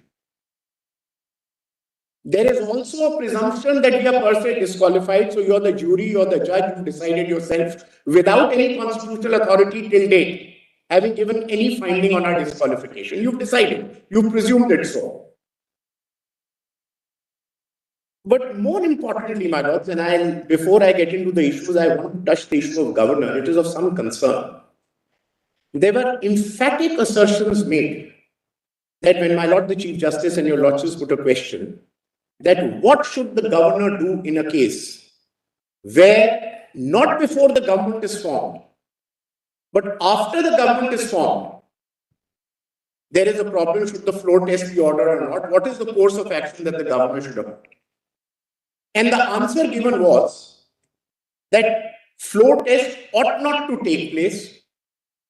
Only a no confidence motion could be moved in such a situation.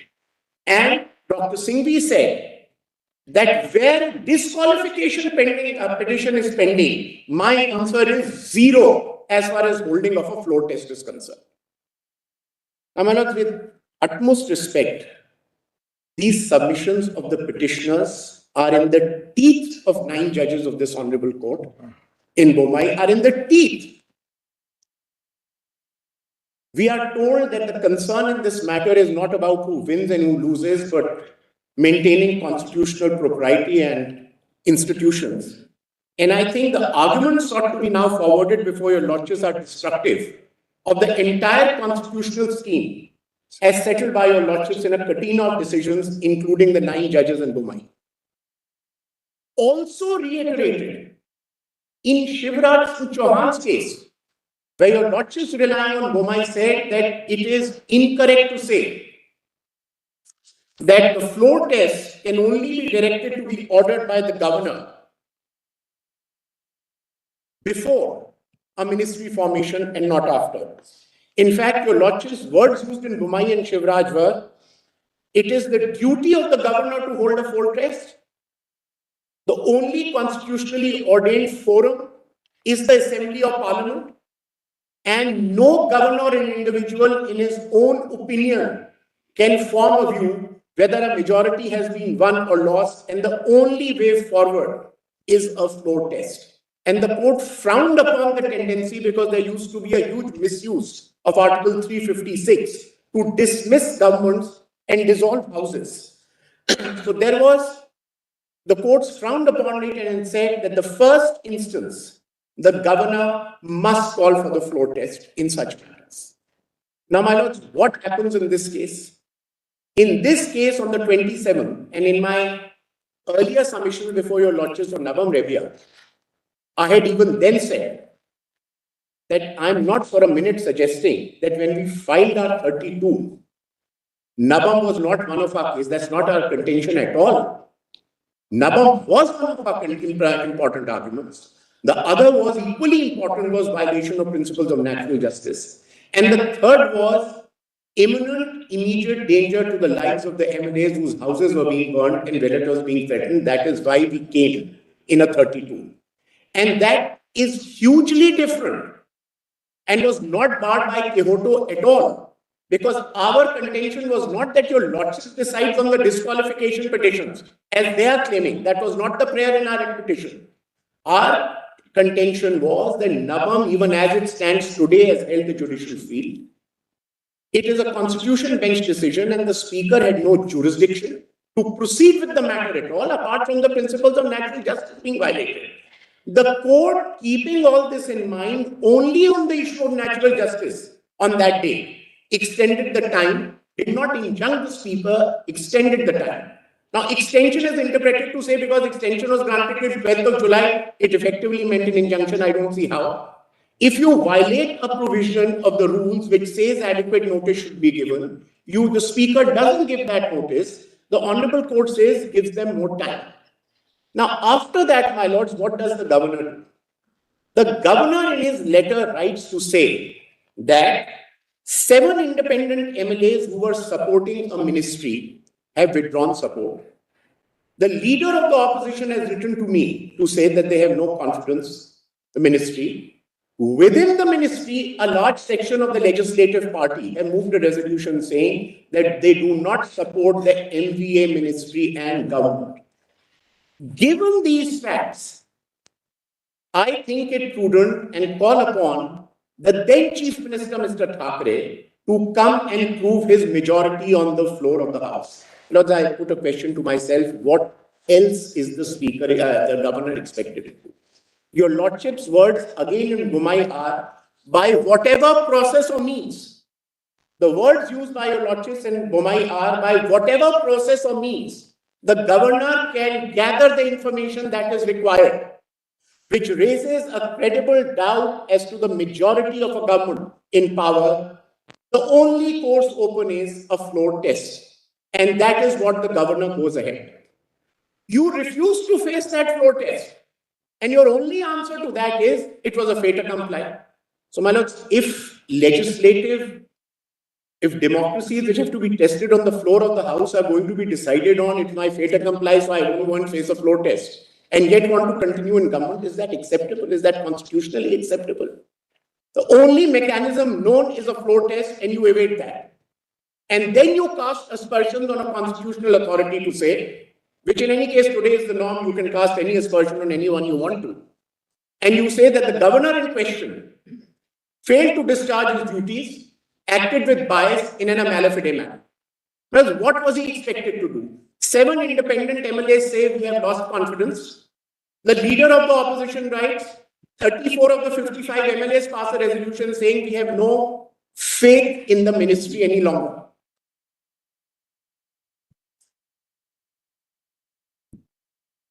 Now, before I proceed further, my lords, before I proceed issue-wise, I want to show these 2 judgments. Because so much time has been spent on the powers of the governor and that he acted with malafide intent, and the solutions that your lordships asked for, what could have been done by the governor, it has said he definitely could not have asked for a floor test. And the only way to get out of all these judgments is to say that those cases did not involve a disqualification petition pending. Now, my lords, the moment your lordships in Shivraj Singh Chauhan, Kuldeep Bishnoi, and any number of judgments have said that, and Shivraj Singh Chauhan especially, that proceedings under the 10th schedule, which concern disqualification and a trust vote, operate in entirely different fields. In the meantime, the right of an MLA to participate in the proceedings of the House continues, and he continues to participate and vote. Now, my lords, if their submission is taken to be correct, firstly, it's wrong because it's in the teeth of what Bombay and Shivraj Singh Chauhan says. Then when your lord says, ask them what could be done, they say zero definitely if disqualification petitions are pending, which is in the teeth again of Shivraj Singh Chauhan, which says that irrespective of disqualification pending, irrespective of resignation letters pending, they will participate in the House. And that comes back to the same question that if an MLA is permitted to participate in the floor of the House, the legality as far as those proceedings are concerned can't be questioned. You can't say that all proceedings, budgets, decisions, bills passed will all be annulled and we will restore status quo ante. And when I come to Rana, I'll point out to my lords, Rana is completely misread. Rana was in the context where the speaker's power, the Supreme Court held that when the speaker decides a disqualification issue, he sees the events as on that date. Because there, a set of MLAs had gone and shown support to a rival faction and gone to the governor. The split took place later. They sought to seek the defense of the 10th schedule as it then existed. The Supreme Court ultimately said no.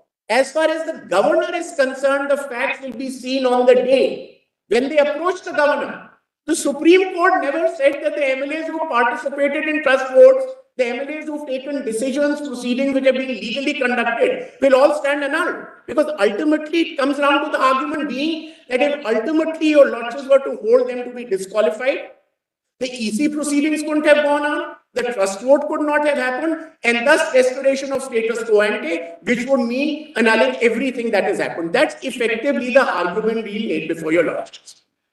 To stay the EC proceedings, 4 hours of arguments were addressed that EC should not go on with the same argument.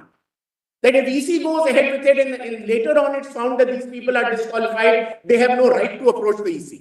And a question was put by our lordships even on that day, what about his right as a member of a political party? In any case, who will decide this?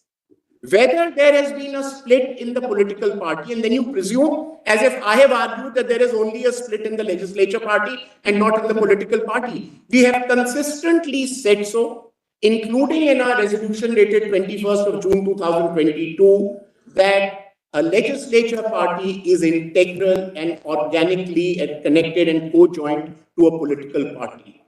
What is said in the legislature party is a reflection of what is happening amongst millions and thousands of cadres of the Shiv Sena across the country, because there was a huge discontent of aligning in the MVA with people who you were ideologically opposed to right through your political careers and existence. That was where the discontent arose from. That you fought an election with another party, after that suddenly we went along with another party. That was the political discontent. So we were conscious and rightly talked about the political party discontent. But who will determine this? Who is the whip? There are 2 whips we are talking about. They say your whip is only appointed by the legislature party. We say no. To say that our whip appointed by the legislature party does not represent the authority of the political party is wrong. Ultimately, right or wrong, the EC today has taken a decision. That's the subject matter of another petition which your lordships will decide. But even on that day when a stay was asked for, our respectful submission was, how can the Supreme Court today, without the concerned constitutional authority at all deciding on the issue, take a call on these matters? Just because you say so and you presume we are per se disqualified. Now please have, my lords, Bombay and Shivraj Singh Chauhan only on the powers of the governor before I proceed, because that's one of the most glaring submissions made in the teeth of settled law of the land. Please, for the judgment. So your submission starts with the primary principle that proceedings under the 10th schedule operate independent of the power of the governor. Irrespective of the pendency of the 10th schedule proceedings at any point of time, the governor can ask a floor test. And number 1. And if he asks, then are there any limitations with respect to the fact that the 10 schedule proceedings are pending? Should he wait, not wait? Because the primary question will depend Yes. upon. I bow down. My lords, I bow down. Your lordships have summed it up very well. May I just add to what your lordships are saying? In addition to what your lordships summarized, is my second limb of the argument that your lordships have already held in any number of judgments that an MLA during pendency of a disqualification petition is fully entitled to participate and vote. If that were so, then what is the hindrance to a floor test being conducted? And in all those matters, the issue arose the same. During pendency of disqualification petition, should the floor test take place or not? I'll show those paras. And your lordships answered by saying, why should the floor test not take place? In the meantime, you can't, without the decision of the speaker, say that a person is disqualified. So There's a little catch there. You see, There's a catch there. the problem really is this, that the antecedent circumstances which give rise to the necessity of a floor test are based on an alleged defection. Right. So, why is the floor test necessary? The need for a floor test arises because of the fact that a group of legislators may be disqualified as a result of their having formed a split from the party. This may or may not from, but yes, within there's a rival the legislature party. Now, if the validity or the legitimacy of the split is itself in question, then holding or directing the holding of a floor test before the disqualification issue is resolved would result in this, that are you not then putting a premium on the very circumstances which gave rise to the disqualification? So my lords, your lordships have answered that.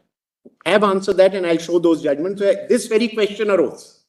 That can those MLAs against whom a disqualification petition is pending participate in a floor test? There also you are right. Look at the reverse. Because the law is very well settled that the mere pendency of a disqualification petition does not preclude a member of parliament or the legislature in the state from exercising all rights and performing all functions of a legislator. Undoubtedly. But equally, we have to be cognizant of a situation where the reason why he or she can exercise all the functions as a legislator is because the speaker has been not permitted to decide the disqualification issue. May I, with respect, say, my lords, as far as that is step one, the speaker is told to defer a decision on the disqualification issue. So the disqualification issue cannot be decided. Therefore, why can the legislator not be restrained from exercising all rights on the floor of the House? Because of the judicial edict that you shall not hear the disqualification until the 12th of July, step one. Step two, why is the trust vote required to be held? Up to the 21st June, there was never any requirement of a trust vote. What is the requirement of a trust vote? The requirement of a trust vote arises because these 7 independent MLAs, then the 34, they all start clamoring and they say, well, there is disquiet within. We don't owe allegiance, and our chief minister has lost the confidence of the party. Now, the point of the matter is this, that if that is the reason for the unsettling of the government in the House, then the antecedent basis of that is itself the allegation of disqualification. So if you allow a government to be toppled then in circumstances... May I, with respect, say, firstly, and yes. I said I've just begun. This is not timelines. Just flagging it. Yes, just flagging it. Yeah, we are just flagging it. No, I am very grateful. I'm very grateful. Yes. Right? These are the concerns. Yes. This is not a case where, say, there is a 3-party or 4-party coalition in a state. 2 parties say we are pulling the rug.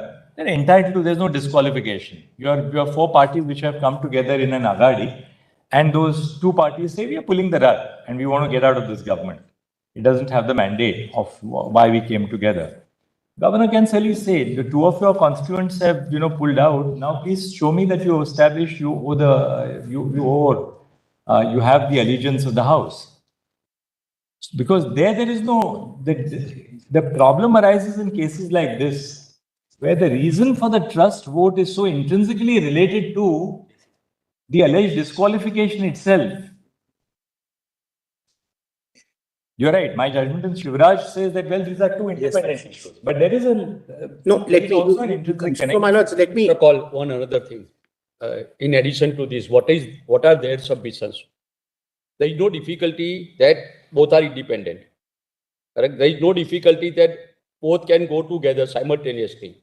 But their submission is correct that if those persons who are to be against whom the disqualification proceedings are pending are permitted to cast their votes on the protest in the no confidence motion. If ultimately after some time, correct, the speaker takes a decision and they are disqualified from day one, from the date of their conduct, correct, then what will happen to that? So their case is that it is better, correct, that the disqualification proceedings are initiated first. That is what their submission. You have to answer that also. Yes, yes, my lords, I will. That is the crux of that main submissions. May I? Let's firstly. You can argue on this was only warm up. Yes, let's start with Bombay. Yes, I thought let me start with that and I'll come. I'm conscious what my lord has said. I'm very grateful. I'll address those questions. Anything more than 5 in that sense is gospel for us, because we are bound by it. Not only that, my lords, of course, your lordships are right there, but even I want to show 2 paras, even as far as Bombay is concerned, on how Shivraj deals with it. It's important for your lordships to see that. Fair enough. So we'll see Bombay and then... Yes, first please see Bombay and then see... Overarching principle. Yes, yes. Judgment.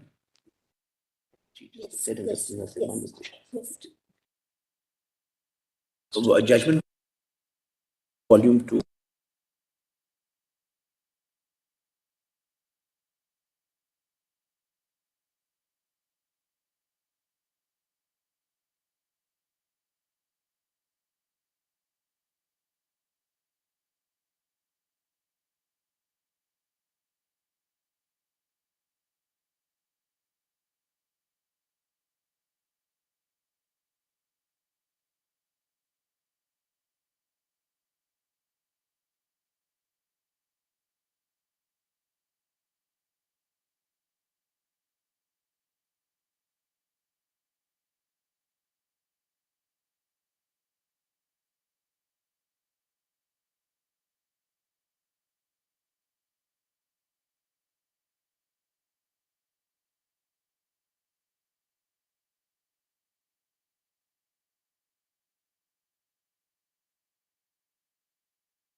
Kindly have para 119. Where is it? Your convenience compilation?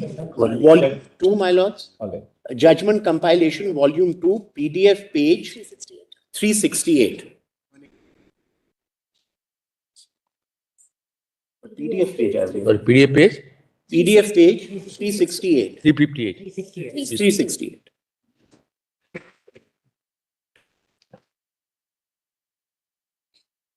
This is quick dismissal.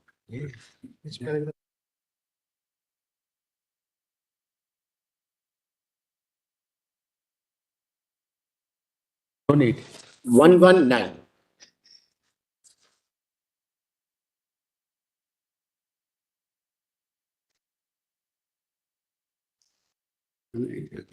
Savant.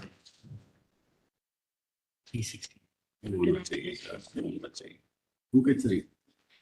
My lords, may I?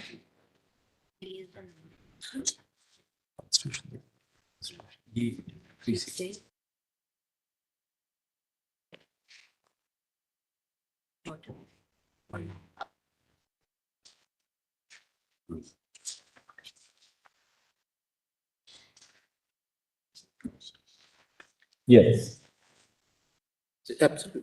But in this connection, it is necessary to stress that in all cases where the support of the ministry is claimed to have been withdrawn by some legislators, the proper course for testing the strength of the ministry is holding the test on the floor of the House.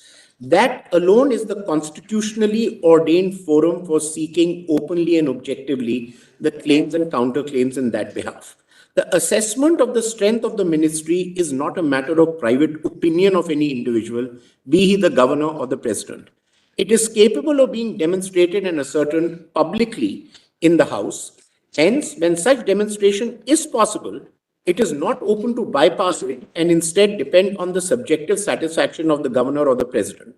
Such private assessment is an anathema to the democratic principle, apart from being open to serious objections or personal malafidez.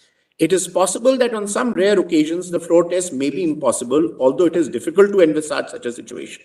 Even assuming that there arises one, it should be obligatory on the governor in such circumstances to state in writing the reasons for not holding the floor test.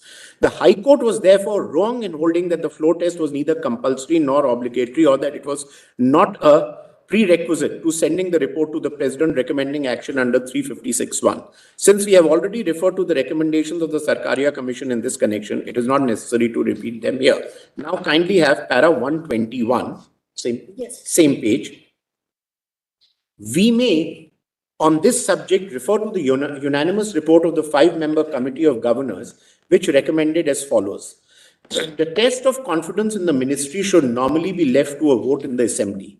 Where the governor is satisfied by whatever process or means that the ministry no longer enjoys majority support, he should ask the chief minister to face the Assembly and prove his majority within the shortest possible time. If the chief minister shirks this primary responsibility and fails to comply, the governor would be in duty bound to initiate steps to form an alternative ministry. A chief minister's refusal to test his strength on the floor of the Assembly can well be interpreted as prima facie proof of his no longer enjoying the confidence of the legislature. If then an alternative ministry can be formed, which in the governor's view is able to command the majority in the Assembly, he must dismiss the ministry in power and install the alternative ministry in office. On the other hand, if no such ministry is possible, the governor will be left with no alternative but to make a report to the president under Article 356. Now kindly have para 391 on PDF page.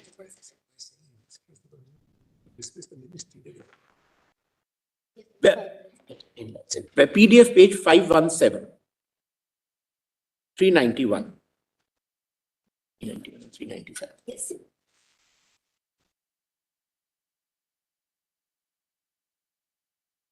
My lords have para 390. Yes.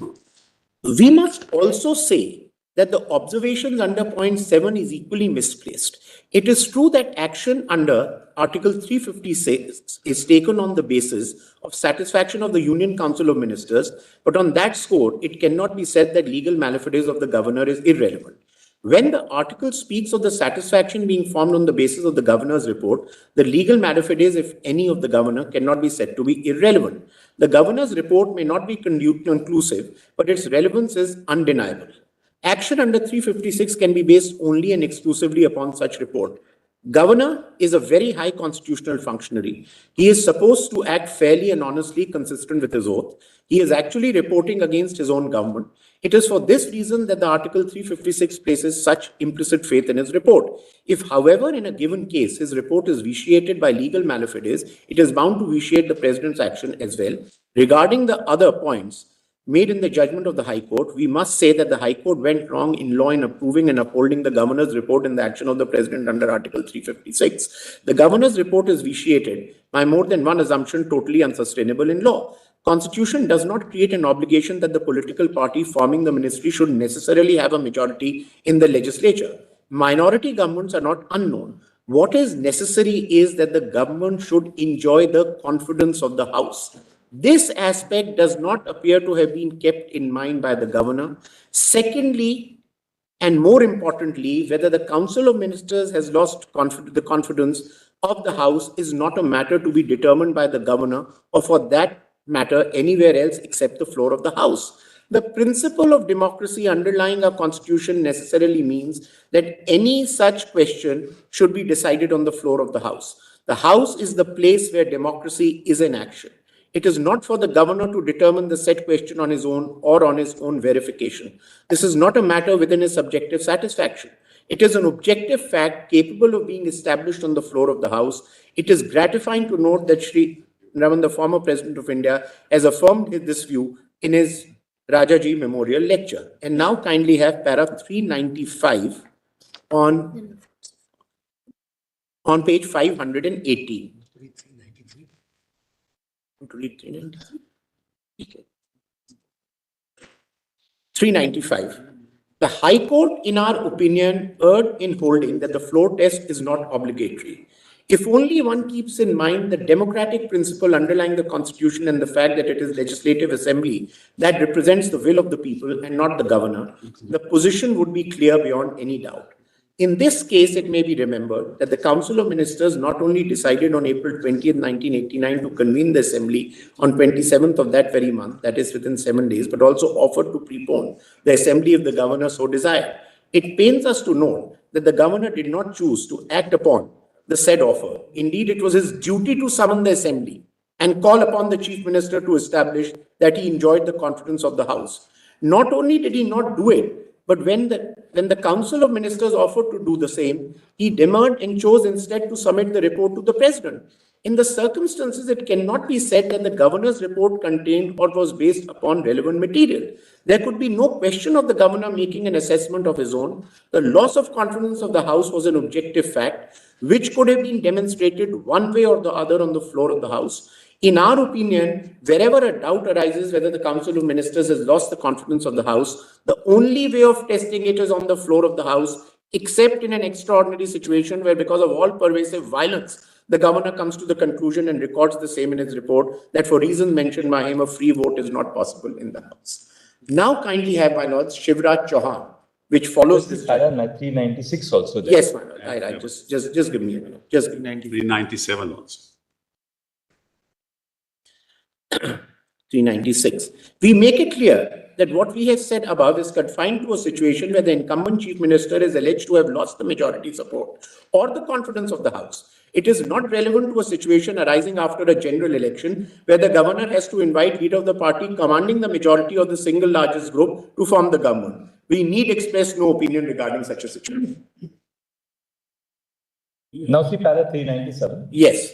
We are equally of the opinion that the High Court was in error in holding that enactment addition of 10th schedule to the Constitution has not made any difference. The very object of the 10th schedule is to prevent and discourage floor crossing and defection, which at one time had assumed alarming personal predilections. A legislator elected on the ticket of a party is bound to support that party in case of a division or vote of confidence in the House, unless he is prepared to forego his membership of the House. The 10th schedule was designed precisely to counteract horse trading. Except in the case of a split, a legislature has to support his party willy-nilly. This is the difference between the position obtained prior to and after the 10th schedule. Prior to the said amendment, a legislature could shift his loyalty from one party to the other, and any number of times without imperiling his membership of the House. It was if he had a property in the office. So here they say, actually, Bombay deals with a completely different situation. Bombay was a case where the Council of Ministers had offered to summon the House, the session of the Legislative Assembly within a period of 1 week. Governor says, so sorry, I'm convinced that you have lost the confidence of the House. Therefore, you send the report to the President under Article 356. There the court holds that this course was not open to the Governor. The only way to establish whether they had lost the majority of the Assembly was to order a floor test. And therefore, the Governor couldn't, on his own personal opinion that they had lost the majority, say that, well, I'm going to send a report to the President under 356. So, second, they also make it clear that with the introduction of the 10th schedule, unless it's a case of a split, which was a position prior to the deletion of the split in 2004, the only case where you can not vote for your own party is a split. Otherwise, you are bound by the foretails of the party which is no difficulty. So now, post 2004, with the split having gone away as a defense, yes, the only other available exception is the case of a merger. Right. Save and except in the case of a merger, you are bound to vote for the party. Right. No difficulty. But my lord, two things. Firstly, no doubt, as the facts, my lord, the Chief Justice summed up of Bombay. But Bombay doesn't just restrict itself to those facts. What Bombay says is the moment a support to a ministry is withdrawn, the fact is that in that case, the Chief Minister was keen to face a floor test. The governor dissolved the House and sent a report to the President. But what para 119 says is the moment a support to a ministry is withdrawn, the only option left to the governor is to conduct a floor test. You know, if we accept this extreme proposition, very radical results will result. On the one hand, you have the 10th schedule, which is to prevent, the constitutional sin of defections. On the one hand, you say that, well, somebody who defects or causes a split is liable to a disqualification. At the same time, we say that, look, even if that person is liable to be disqualified, in the meantime, you must hold a trust vote on the floor of the House. That is why, if the antecedent reason for a floor test is based on a violation of the prescription in the 10th schedule, then holding a floor test at that stage will defeat the whole basis and purpose of the 10th schedule then. No, my lords, may I with respect say, when your lordship firstly... And you are legitimizing then a defection which is otherwise not permissible under the 10th schedule. That's what is happening actually. Firstly, our case is not a case of a split at all. I am not relying on any defense at all. I am neither relying on 3, which in any case does not exist, or on merger. That's not been my case. I've right through argued that we are talking about a rival faction within the party, which is dissent and a sense of democracy within a party, and we claim that we are the Shiv Sena. And that is what comes to be decided. I'm not for a minute either relying on the defense or merger or on the split of 1/3. That's their contention. My case has never been. But whether you are the Shiv Sena or not, whether you are a Shiv Sena or not, can't be decided on the floor of the... Will be decided. Of course not. Your lordships are right. Who is the political party will be decided by the Election Commission of India. And that power is vested in the ECI. And your lordships, in judgment after judgment from Sadiq Ali downward, that said that the exclusive jurisdiction, and there's a presumption of validity as far as decisions of the ECI are concerned. I come to those decisions. On the 30th of June, there was no decision of the ECI. No, my lords. On 30th, there was no decision of the ECI for the simple reason that if the decision will come when someone raises that issue, it will only be when a party approaches the ECI. There can't be a decision of the ECI devotes a party approaching the ECI. Mr. Kaul, the ECI... where is the question of the party approaching the ECI? For our understanding, on 30th, there was only one party. You were part of the party. Yes. You said there was a faction within or without.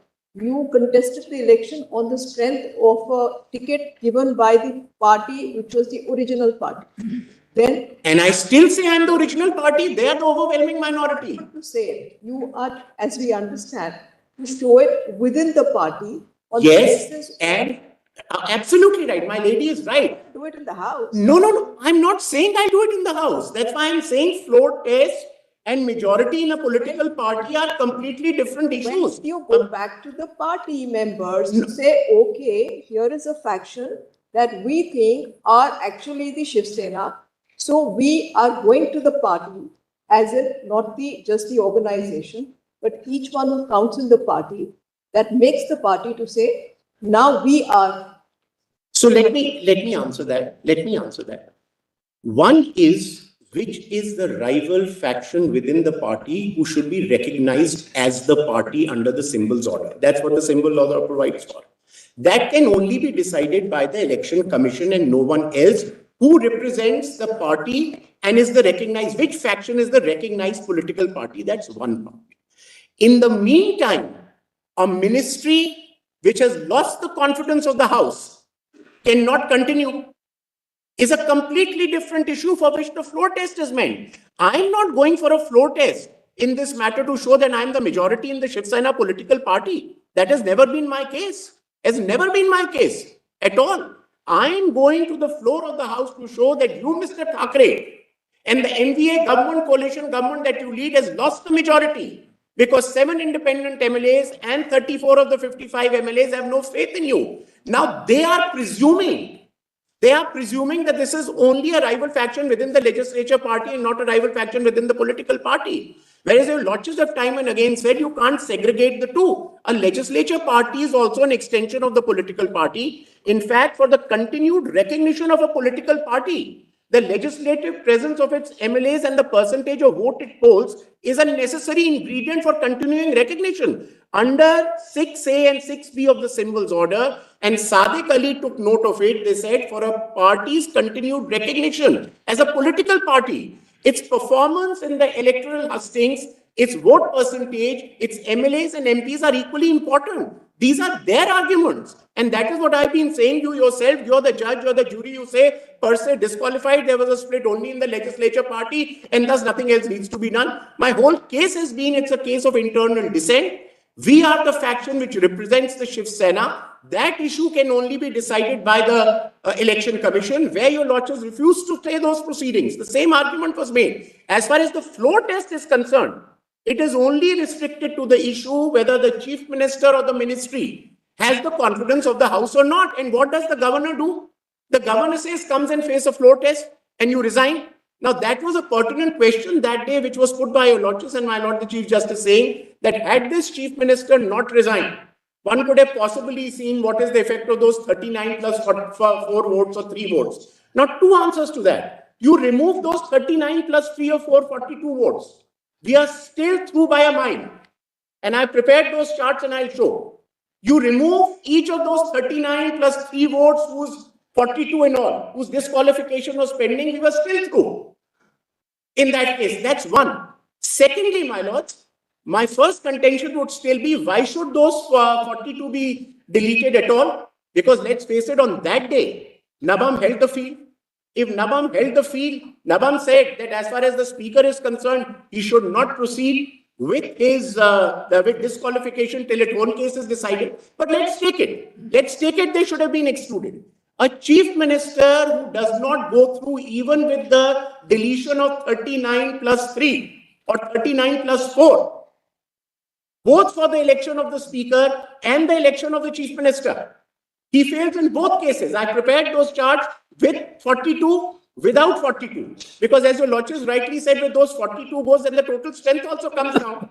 It can't be that you remove them and you don't remove them from the strength of the house. So whichever way you look at it, presuming for a minute, the trust was directly related, according to me, no. My lords, in every disqualification is only a 10th schedule case.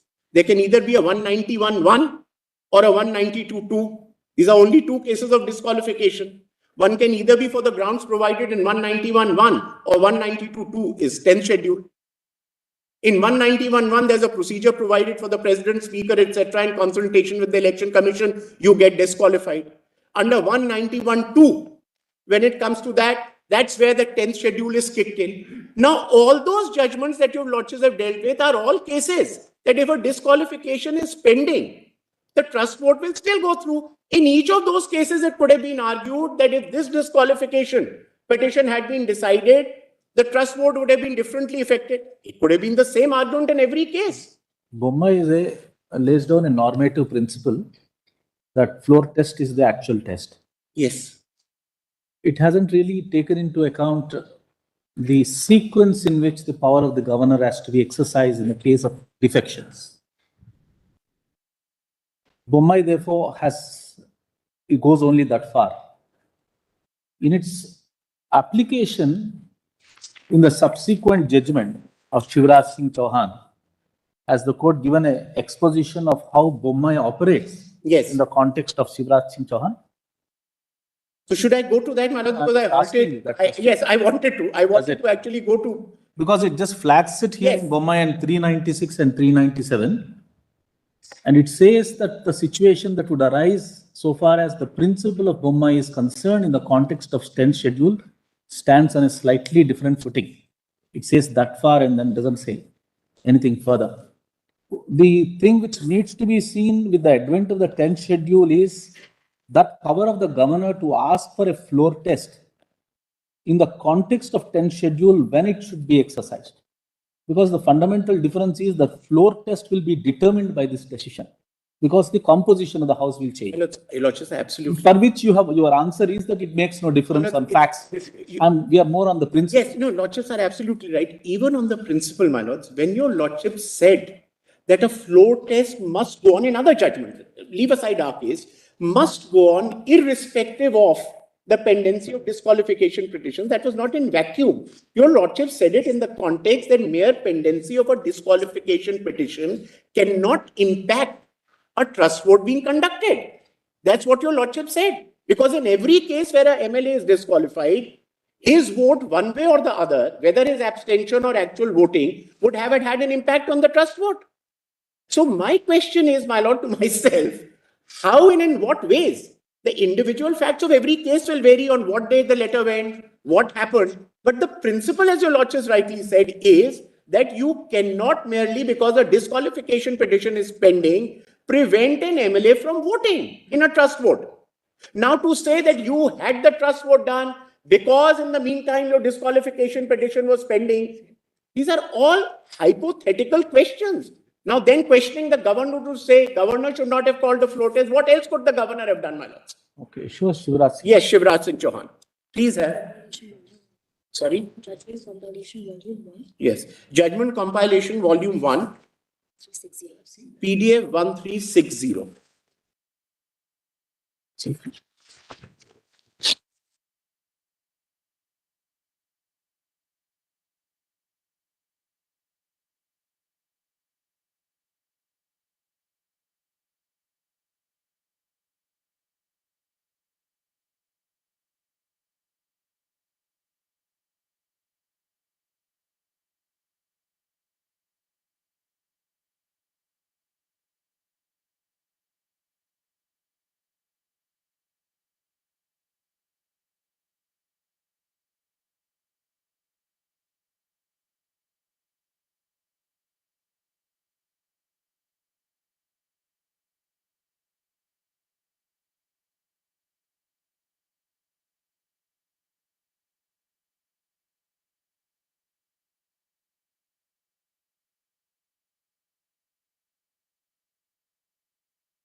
Please, one. I know. My lord.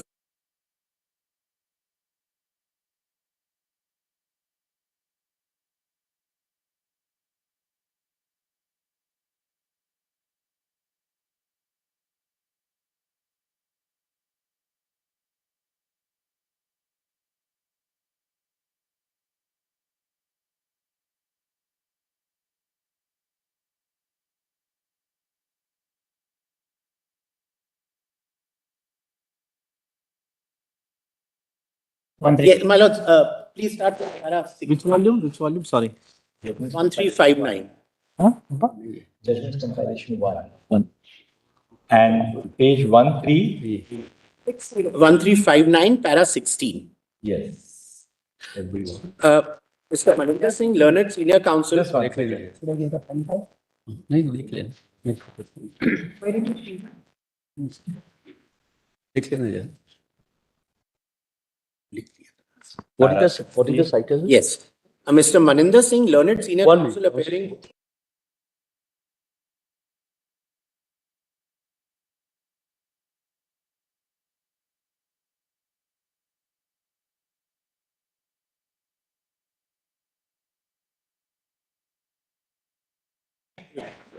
Yes.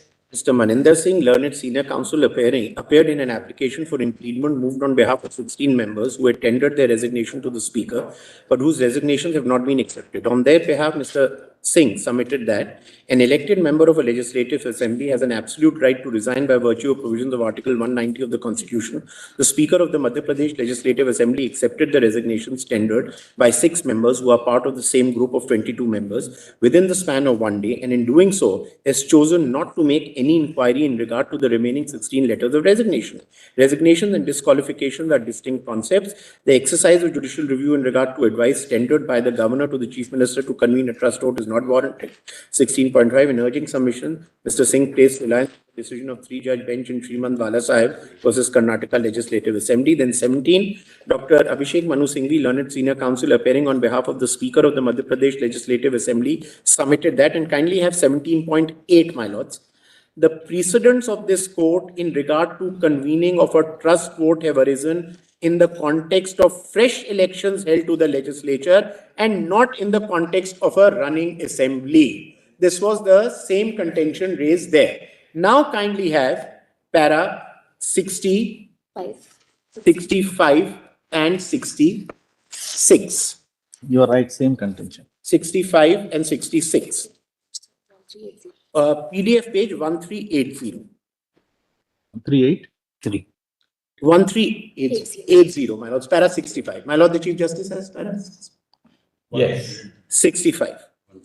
In analyzing the observations made by the 9-judge bench in SR Bombay, it is pertinent to remember that the governor in that case did not call for a floor test. Rather, the governor of Karnataka sent a report to the president based on which the proclamation was issued under Article 356. The observation in SR Bombay can be relied on in determining whether the governor possesses the power to call for a floor test. Discerning the subsequent question of when the exercise of such power is appropriate is a distinct issue. On a perusal of the above observations in SR Bombay, it is evident that whether or not the Council of Ministers has lost the confidence of the House must be determined only on the floor of the House and not by the governor conducting an independent verification. Where the governor has reasons to believe that the incumbent government does not possess the support of the majority in the Legislative Assembly, the correct course of action would be for the governor to call upon the Chief Minister to face the Assembly and to establish the majority of the incumbent government within the shortest possible time. An exception to the invariable rule of testing whether the government has the Assembly's confidence on the floor of the House is envisaged only in extraordinary situations where, because of existence of all-pervasive violence, a free vote is not possible in the House. Then 66.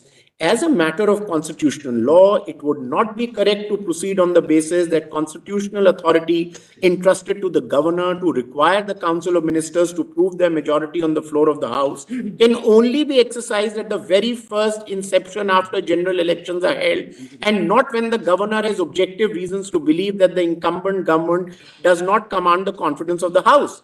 The governor is not denuded of the power to order a floor test, where on the basis of the material available to the governor, it becomes evident that the issue as to whether the government commands the confidence of the House requires to be assessed on the basis of a floor test. Undoubtedly, the purpose of entrusting such a function to the governor is not to destabilize an existing government.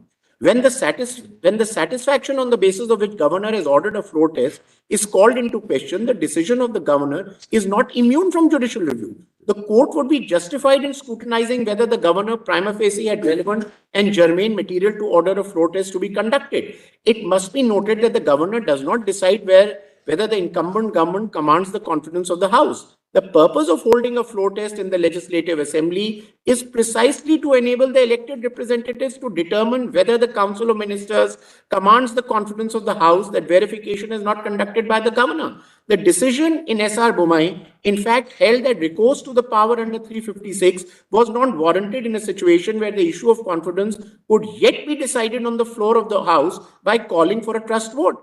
Undoubtedly, in that case, it was the Chief Minister who had suggested, following a meeting of the Cabinet, that the House should be convened for the purpose of testing the majority of the Council of Ministers. The significance of the decision lies in the fact that the decision of the governor to submit a report under 356 was faulted on the ground that the floor test would have been an appropriate course of action. Now, so whether in Bombay, the Chief Minister offered to face a floor test and the governor declined to do so, Maybe the peculiar facts, the larger principle in Bombay or in Shivraj Singh Chauhan that your lordships have laid down, that your lordships have 66 though. The first half of 66 exposition is that it's untrammeled to that extent. Please, my lords. The first half of 66, para 66 is governor's power is untrammeled, not confined to the inception. Right. And that was the specific question posed. See, para 71. Very good. Come further. Yes. Power of the governor. Yes, yes. Yes, sir. Yes. The powers which are entrusted to constitutional functionaries are not beyond the pale of judicial review. Where the exercise of the discretion by the governor to call a floor test is challenged before the court, it is not immune from judicial review. The court is entitled to determine whether in calling for the floor test, the governor did so on the basis of objective material and reasons which were relevant and germane to the exercise of the power. The exercise of such power is not intended to destabilize or displace a democratically elected government accountable to the Legislative Assembly and collectively responsible to it. The exercise of the power to call for a trust vote must be guided by the overarching consideration that the formation of satisfaction by the governor is not based on extraneous considerations. So, my lords, please read this with the observations in Bombay that no independent view of any person, including the governor, at the end of the day, he must take recourse to a floor test because these are not his individual opinions. His individual opinions are only meant that prima facie it appears that the majority has been lost by the ministry in power. And after that, how does he determine it? The court says you can't determine it on your own and say you've lost majority, thus I'm dissolving the house. The best way to do it is ask the chief minister concerned to face the floor test. And that chief minister in this matter refuses to face the floor test and resigns before that. And the only argument being made is because it could have been an empty formality and disqualification petitions are pending. Firstly, my lords, that can be no argument in law, but B, I go a step further, you exclude those 42. What happens? You still lose. Para 72 also. 72. 72 and 73. 72 and 73, my lords? Yeah. 72 and 73. While the Constitution recognizes that the governor does not possess a power... I'm so sorry. While the Constitution recognizes that the governor does possess a power inhering in the office to monitor that the elected government continues to possess the confidence of the Legislative Assembly, this entrustment ought not to override or displace the basic responsibility of the executive to the legislature or the ability of the legislature to demand accountability of the executive arm of the state. Dr. Singhvi's submission that the governor cannot demand a trust vote except at the initial constitution of the Legislative Assembly following an election would be to unduly constrain the constitutional entrustment authority to the governor. Undoubtedly, the largest number of precedents emanating from this court have dealt with the situations where a trust vote was called at the time of the initial formation of the government following an election. One of the reasons for this may well be the prevalence of disputes at the time of the initial formation of the government in the states. But this line of precedent would not exhaust the power of the governor, nor does it suggest that the authority which is entrusted to the governor cannot be exercised once a government has been formed. Mr. So-and-so, on the other hand, accepted that there may be situations where the House is not in session, having been prorogued, and there arise circumstances leading the governor to a reasonable belief that the government has ceased to command a majority in the Legislative Assembly. This, in our view, would certainly be one of the situations where the governor would be justified in calling for a special session in the course of which the incumbent government may be required to establish that it continues to hold the confidence of the House. In a situation where the House has been summoned, following the aid and advice of the Council of Ministers, the position would be more nuanced in the sense that the remedy of a no-confidence motion would be available to any segment of the legislature seeking to espouse the view that the government has ceased to command the confidence of the House. In exercising the constitutional authority to demand a trust vote, the governor must do so with circumspection in a manner that ensures the authority of the House to determine the existence or loss of confidence in the government is not undermined. Absent exigent and compelling circumstances, there is no reason for the governor to prevent ordinary legislative process of a no-confidence motion from running its due course. The governor is an appointee of the president but does not represent either a political ideology or a political view. the governor is expected to discharge the role of a constitutional statesman. The authority of the governor is not one to be exercised in aid of political dispensation, which considers an elected government of the day to be political opponent. The precise reason underlying the entrustment of the authority to the governor is the ability to stand above political conflicts and with the experience of statesmanship to wield the authority in a manner which subserves and does not detract from the strength and resilience of democratically elected legislatures and the governments in the states who are accountable to them. To act contrary to this mandate would result in the realization of the worst fears of the constitutional framers, who were cognizant that the office of the governor could potentially derail democratically elected governments, but nonetheless place trust in future generations to ensure that the government of the people, by the people, and for the people would not be denuded by those who are designed to act as its sentinels. Era 74 also, first 4 lines. In discharging this crucial role, it is necessary that the governor bear in mind that the purpose underlying the entrustment of the authority to require a trust vote is not to displace duly elected governments, but to intervene with caution when the circumstances which are drawn to the attention of the governor indicate a loss of majority. And that is exactly what the governor did in this case. 7 independent MLAs write to him to say we are withdrawing support. The leader of the opposition writes, 34 of the 55 MLAs, now of course 40, say that within the party, that's why I know this whole thing of split, merger, that's never our case, that's their case. To say that since there is no merger, since clause para 3 is not available, you have per se incurred the disqualification. And our case right through has been that whether we represent the political party, the Shiv Sena is the recognized political party, or you do, is a matter which the Election Commission will decide. The Speaker, my lords, if your lordships will recollect, and just Equally in the present case, when the leader of the opposition writes to the governor could have advised the leader of the opposition bring a motion of no confidence to the House. Right, but my lords, nothing stops the governor. Today, we are testing the bona fides of a decision. My lords, to say that the governor opted for one option instead of the opposition cannot duck the responsibility of summoning or placing a motion of no confidence by getting the governor to direct the convening of a trust. My lords, may I with respect say the leader of the opposition did not get the governor to do anything. The leader of the opposition brought it to the notice of the governor. 7 independent MLAs also brought it to the notice of the governor. 34 MLAs within the party wrote to the governor to say that we will not support this ministry. And the governor, in exercise of his discretion, after applying his mind, satisfying himself that the conditions accepted, followed Bombay, followed Shivraj Singh Chauhan to say that the best course of action available would be a floor test. If your lordships in a 9 judges and Shivraj Singh Chauhan have said that that is the first course, you must follow that. And if the governor says, I'm following it, the only line of attack is because a disqualification petition is pending. What is the objective material for the governor in this case? The objective material was the moment, firstly, 7 independent MLAs, the leader of the opposition, and 34 out of the 55 MLAs say you do not enjoy. Independent MLAs have nothing to do with the strength of the government in the House. Yes, they do. They were part of the government. There is absolutely no role because that applied when the government was formed. No, my lords. They continued to support the government. Those 7 were part of it. They withdrew support to the government, my lords. Those 7 withdrew support to the government. Were they holding ministerial posts? I don't. Were they holding ministerial posts? 2 of them. 2 of them. My lords, they were part of the government. They were part of the. Well, let's test it. When your lordships and para 121 of Bombay say that the governor remaining gave letters of support to the government during its formation. Please, my lords. The remaining, apart from the 2 who became ministers, did they just check it up later? Just check it up. Check it up. We'll check it up. My lords, please see. MLAs who are part of the government say we are withdrawing support. The leader of the opposition says he has lost support.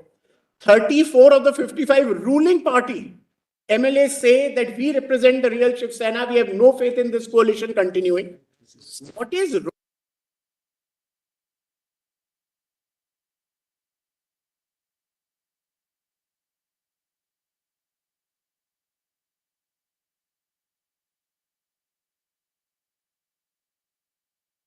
Have called for a floor test. If he had dissolved the House, if he had called someone else to form the government, dismissed the government, he's not done any of it. He's just said you come and prove your majority on the floor of the House. Their entire argument is that because a disqualification is pending, test that proposition, my lords. According to us, because we passed a resolution, they gave a disqualification notice to us. That's our case. Reverse the proposition. Suppose you want to defeat any bill, any decision on the floor of the House, the easiest thing is give disqualification notices to parties. Now, in this context, if you see para 75 of Shivraj Singh, yes, by the court there held that there was objective material before the governor. That's the kind of, just see that para 75 and 76 in the present case. So we then get some flavor of what is the circumstance in which the governor can call for a protest. Just see that para 75. Yes, my lord. May I have your lordship's permission, Harry? In the present case, the facts which have come on record indicate that the budget session of the Legislative Assembly had been convened on the aid and advice of the Council of Ministers to commence from 16/3/2020. The governor was intimated that 22 members owing allegiance to the INC has tendered their resignation to the Speaker of the Assembly. Copies of the resignation letters were forwarded to the governor. At this stage, the validity of these resignations had not been discerned and no decision had been made by the Speaker as to whether the resignations were voluntary or genuine. The Chief Minister subsequently tendered the advice to the governor for the removal of the 6 ministers who were ministers in the state government. On 13/3/2020, the Speaker of the Legislative Assembly issued notices of disqualification. However, on 14/3/2020, resignations of 6 members who were ministers of incumbent government were accepted by the Speaker, acting in exercise of the constitutional authority under the proviso to Article 193B. The Chief Minister, adverting to the turmoil in the state, addressed a communication to the Governor, 13/3/20, stating that the convening of the floor test would be a sure basis for resolving the conundrum. This is a strong indication that the Chief Minister himself was of the opinion that the situation in the state had cast his government's majority in doubt. However, upon the convening of the Legislative Assembly, no floor test was conducted and the House was adjourned till 26/3/2020. These facts form the basis on which the governor advised that a floor test be conducted. Based on the resignation of the 6 ministers of the incumbent government accepted by the Speaker, the purported resignation of 16 more members belonging to the INC, and the refusal of the Chief Minister to conduct a floor test despite the House having been convened on 16/3/2020, the exercise of power by the governor to convene the floor test cannot be regarded as constitutionally improper. Now, my lords, apply to the facts of our case. The governor notes there is violence, they are being attacked. 34 of 55 do not support the ministry. 7 supporting independents have also withdrawn. The leader of the opposition has also written to the same extent. He doesn't dissolve. He doesn't swear in another government in power. He says you come and prove your majority. And your lordships, if have right through said that it's his duty to summon the House and said that no governor or any other individual should form an independent opinion. Manoj, in Bombay, your lordships has said that the moment a governor starts forming in these matters and substituting his opinion to dissolve the House, instead of a floor test being ordered, it would be dangerous for democracy.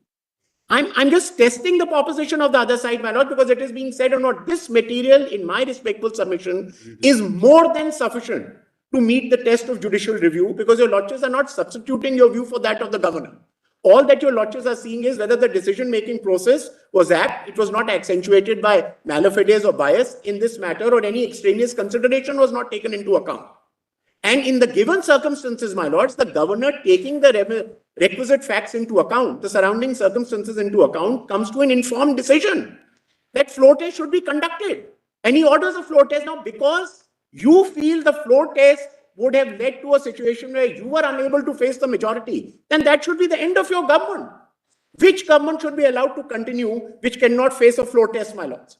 Irrespective of disqualifications pending or not pending, can any elected representative ever say that I want to continue in the ministry as an elected government without facing a floor test? Now just look at the governor's letter. Can this even can this be suitable? I mean, look at para 1 and para 2. What does he say?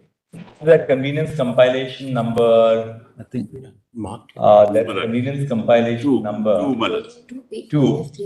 PDF volume 2, PDF 326. Page 326. Yes, just let's read that. Yes, my lord, I'll read the whole thing. I'll read the whole letter. Dear Shri Uddhavji. Yes. I'm in receipt of 2 letters dated 28/6/2022, which have been received at the Raj Bhavan, Mumbai. The first letter has been given by 7 independent MLAs stating that you have lost the majority on the floor of the Vidhan Sabha and requesting me to call for a special session of the Maharashtra Legislative Assembly and to direct you to prove your majority on the floor of the House. A similar letter dated so-and-so has been received from the leader of the opposition stating that you have lost the majority in the Maharashtra Legislative Assembly and a floor test for proving your majority in the Vidhan Sabha is urgently required.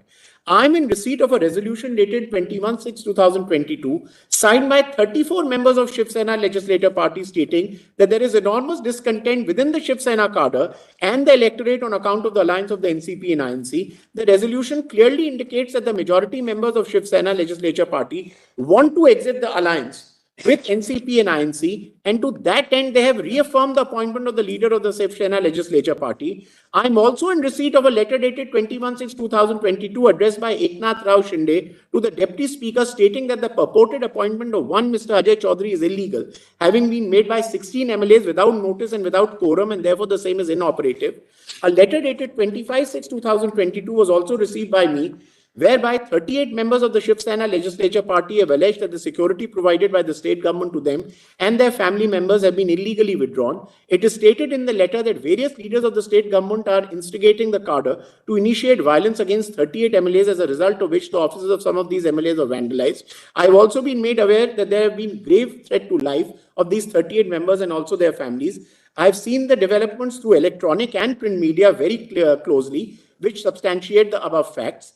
The apprehension of the MLAs is also fortified by the letter of the leader of the opposition, who has in fact provided links to videos where Mr. Sanjay Raut has openly stated that dead bodies of the MLAs will come to Mumbai and will be sent for post-mortem. Mr. Sanjay Raut in an interview given to the national TV has also said that ongoing violence is not even a trailer but is just the warming up. Certain news articles reporting open and rather disturbing threats to 39 MLAs of Shiv Sena have also been enclosed with the letter issued by the leader of the opposition. In response to the aforesaid letter dated 25/6/2022 received by me on behalf of MLAs of the Shiv Sena, I had via communication dated 25/6/22 directed 1. The Home Secretary, Ministry of Home Affairs, Government of India; 2. The Chief Secretary to the Government of Maharashtra; and 3. The Additional Chief Secretary, Home Department, Government of Maharashtra, Director General of Police, Maharashtra State, and the Commissioner of Police, Mumbai, to provide adequate police protection to the MLAs and their families on the immediate basis. It is thus clear that a majority of Shiv Sena MLAs have given a clear indication on behalf of the Shiv Sena Legislature Party that they intend to exit from the Maharashtra Vikas Agadi government, and that you have been made aware of the same and that you are trying to win over your MLAs and cadre by means which are not democratic. I am therefore confident that you and your government had lost the trust of the House and the government is in minority. The Honorable Supreme Court of India, in a range of decisions, has time and again held that the governor possesses a power to monitor that the elected government continues to enjoy the confidence of the Legislative Assembly. It is therefore within my power and discretion to call for special session of the Maharashtra Legislative Assembly and direct a floor test to ascertain as to whether you enjoy the confidence of the majority in the House. My discretion is guided by the aforesaid facts. Please refer to Shivraj Singh Chauhan versus Speaker, Madhya Pradesh Legislative Assembly. Further, with a view to obviate any undemocratic method being employed, such as violence, illegitimate and unseemly political bargaining and horse trading in a quest for political power, the Honorable Supreme Court of India has consistently insisted upon convening a trust vote at the earliest date. In the aforesaid case of Shivraj Singh Chauhan, the Honorable Supreme Court has held that a trust vote in the ultimate analysis is to uphold the political accountability of the elected government. Some of the other judgments of the Honorable Supreme Court of India, which require the immediate holding of the poll test, are so and so. As per the judgment of Shivraj Singh Chauhan, where the circumstances of violence and coercion exist that would undermine a free and fair vote in the Assembly, the governor must take measures to ensure that the sanctity of the trust vote is maintained. In the present case, use of undemocratic means, such as violence and coercion, to influence the vote cannot be ruled out. The Maharashtra Legislative Assembly rules contemplate voting by a division by asking members to rise in their seats for the purpose of counting the votes. Such procedure for voting would, according to me, ensure that the members are allowed a free and fair vote in the present case. This is in line with a series of judgments delivered by the Honorable Supreme Court. Therefore, in keeping with the constitutional and democratic values and principles, as also the law laid down by Honorable Supreme Court of India and in pursuance of the powers conferred by Article 174, read with 175(2) of the Constitution, I hereby issue the following direction. A special session of the Maharashtra Vidhan Sabha be summoned on 30th/6/2022 at 11 a.m. with the only agenda of a trust vote against the government. The business of the House shall be conducted in such a way that the speech, if any, are concluded in a short period of time, and the trust vote is concluded on 30/6 by 5 p.m. The voting will be conducted by members to rise in their seats for the So purpose the of... only reason really, a lot of this is completely constitutionally extraneous. The fact that, some MLAs have said that, well, their safety is in peril, that I directed as a governor that their safety should be provided. This has nothing to do on whether the government should be asked to face a trust vote. The only point which he says really is these 2 points. One, 7 MLAs have said that they don't owe allegiance to the government, and more important, the 34 MLAs have indicated that they want Shiv Sena to exit from the alliance with INC and the Maharashtra Vikas. And not from the party, but from the coalition government. Manoj, the resolution of 21/6/2022, as also this letter categorically says that there is a huge discontent within the party. All what happens is that, once governors start this process of, intervening in a sitting house, that only sort of gives... Manoj, may I with respect say, why not ask whoever wants to move a no confidence motion? Manoj, may I with respect, my lords, your lordships have said... Why should a government which has been formed and in respect of which there was absolutely no disquiet just a month earlier, be asked to suddenly face a trust vote? Manoj, may I with respect say, on the basis of these for a government to lose a majority, there cannot be a cutoff date. That event in politics can occur at any time. Whether it enjoyed majority a month earlier or it loses majority a month later, with utmost humility I submit, is inconsequential. What is important is on the date when the governor applies his mind, was there a representation by the requisite number of members of the Legislative Assembly to say that we no longer have any faith in this government? Consciously on 21st of June 2022, 34 or 35 MLAs wrote to show that there is a huge discontent and discord within the party of an MVA alliance continuing. They don't say we are merging with someone else or we are splitting. They say within the party, and we do not want this government to continue. 7 independent MLAs who are part of the government, right? Now, my lords, I put a question to myself when from 9 judges to Shivraj Chauhan, your lordships has said the first duty is to summon the House. Why should that governor ask anyone to move a vote of no confidence? When your lordships have guided the governor time and again in various situations to say that the first right you must exercise as a constitutional authority is to summon the House and call for a floor test and ask the Chief Minister to prove his majority. Why should that governor exercise in discretion and say that no, because 1 month earlier there was no disquiet, today a vote of no confidence should be moved and not a floor test? Ultimately, as I respectfully submitted, your lordships are not sitting as a court of appeal. Even if your lordships feel that another course of action may have been a more appropriate course of action, the fact is, as long as what the governor does is within the constitutional principles as laid down in Bombay and Shivraj Singh Chauhan, that is good enough. Now, for a minute, leave this aside, what fell from my lords, the violence, what was happening to MLAs, exclude that. What is required is the essential ingredient for a floor test. The need for a floor test arises when there is a representation that the concerned chief minister or government has lost the confidence of the House. Now, as far as the confidence of the House is concerned, what material will the government look at? The governor look at? The governor will naturally look at the representations of various MLAs in the assembly to say that they are no longer supporting. What other material can he look at? And that is why, my lords, your lordships. The head of the political party had not informed the governor that we are withdrawing from the alliance. No, my lords. The alliance still continued between the 3 parties. There was no intimation by the head of the political party. Who was also the chief minister. He had not intimated the government. He had not intimated. Withdrawing from this alliance. My lords, he need not. But if 34 out of 55 write to him to say, Manas, again, as I am saying, he's not dealing with 10th schedule. That's a separate argument I'll come to. He is dealing with 34 out of the 55 MLAs writing to him to say, we have no faith in this government, in this chief minister. 7 independent MLAs who are part of the government say, we have no faith in this government. Leave aside the leader of the opposition for a minute. Now, my lords, when a governor takes a decision to conduct a floor test, what is the most important consideration in his mind? The most important consideration it is... Mr. Call, read para 78 of the judgment. My lords, of Shivraj Singh Chauhan. Just give me a moment. The purpose what you are saying. 78. The idea underlying the trust, my Lord, the Chief Justice has that. Yeah. The idea underlying the trust vote in the ultimate analysis is to uphold the political accountability of the elected government to the state legislature. Assertion of accountability is a mirror image of the collective responsibility of the government to the legislature. The requirement of the trust vote fulfills that purpose in the present case. The present controversy has shone a light on the often fluid allegiances of democratically elected representatives. This is a matter for their conscience, and the court expresses no opinion on the matter. However, it is important to note that in directing a trust vote, the governor does not favor a particular political party. It is inevitable that the specific timing of a trust vote may tilt the balance towards the party possessing a majority at the time of the trust vote is directed. All political parties are equally at risk of losing the support of their elected legislators, just as the legislators are at the risk of losing the vote of the electorate. This is how the system of parliamentary governance operates, and the learned senior counsel on both the sides of the disputes congenially admitted that the outcome of the trust vote is the ultimate litmus test for the legitimacy to govern.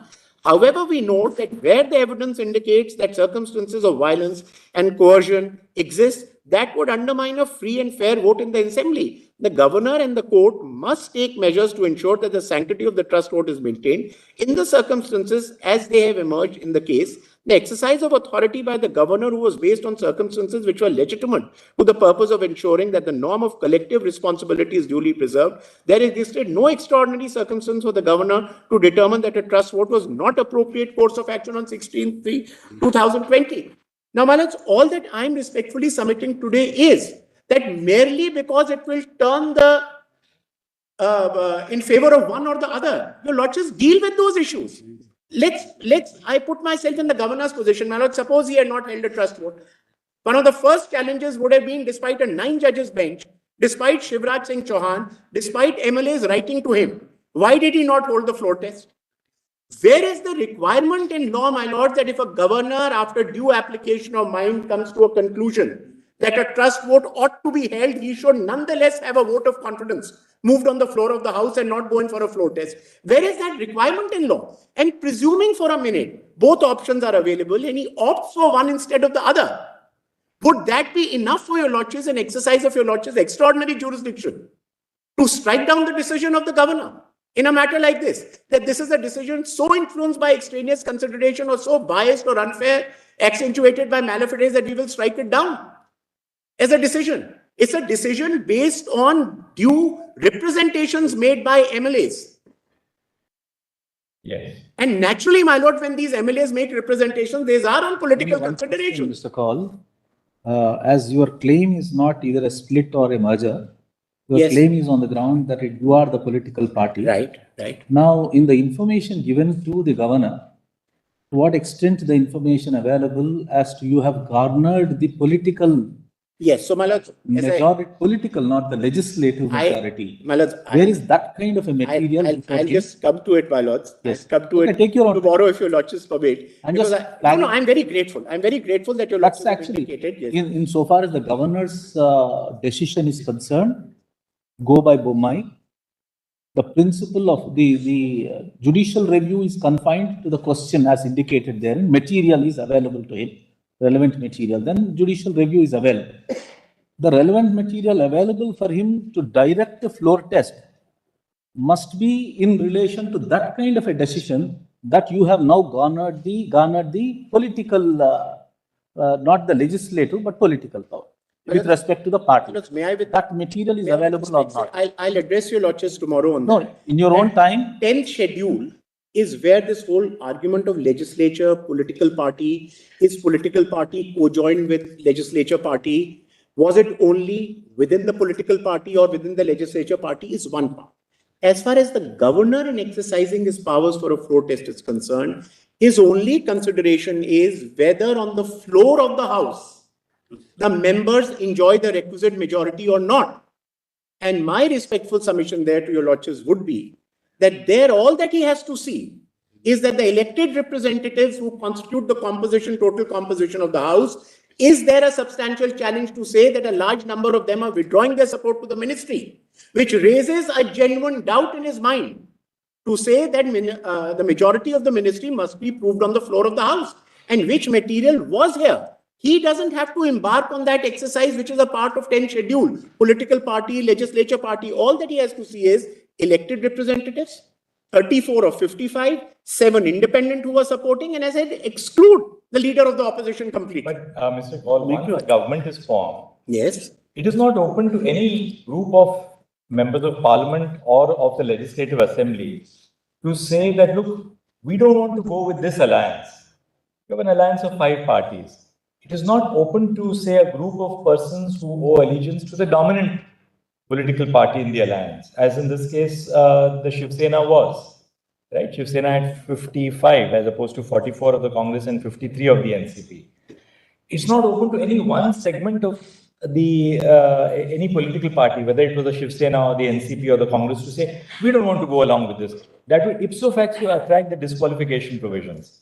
You are bound by the whip, and you are bound to vote with your party so long as you are a legislator, unless there is a merger. That's why, my lords, as I say, on the one hand, none of them, either 15 or 20 or 25 or 30, can say to the governor that, look, we don't want to go along with the alliance. Answer is very simple. You don't want to go along with the alliance? Vote your leader out in the political party or take a decision in the political party outside. So long as you are a member of the House, you are bound by the discipline of the House. You have to vote with your political party. So just to answer what my lord, what they were essentially telling the governor was this: we don't want our political party to continue with this 3-party alliance of the MVA, right? We want to exit from that. Governor takes cognizance of it. Now, what he is essentially taking cognizance of is that there is a breakaway segment of this particular party. In that letter of the governor, one thing which is completely absent is your argument that we are the Shiv Sena. The entire letter is postulated on the fact that there was, out of 55, there are 34 people who want to break away from this alliance. And what is this but not a split? Well, may I have respect say? The governor at least was not alive to this argument at all, that you represented the Shiv Sena. May I extraneous to the exercise of power. May I with respect say that is not something. The relevant material.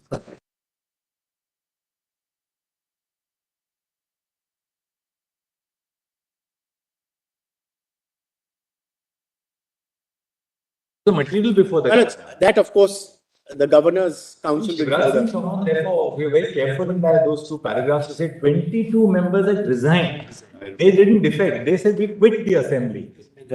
Out of them, 6 resignations were accepted by the speaker. 22 were in the same batch. The speaker went and accepted 6. He kept quiet over the 16.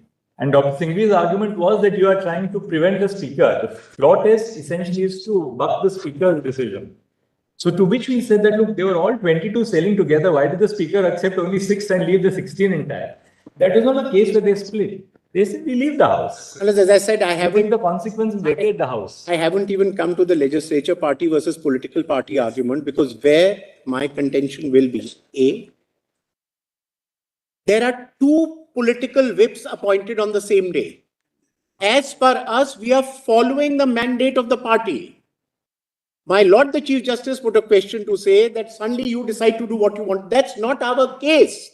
On 21st of June 2022, a political whip was appointed. The question is whether my political whip or their political whip is the actual political whip. Because if my political whip is the whip, then I have not disobeyed any order at all.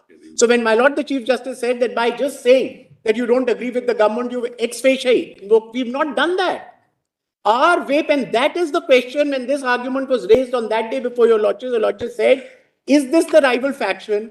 Whose whip was appointed? That's first for the EC to say which was the party, which was the faction, which was the recognized political party within. Because according to us, the faction within the party, which is the recognized faction today, was the faction which represents the political party and had appointed duly the whip.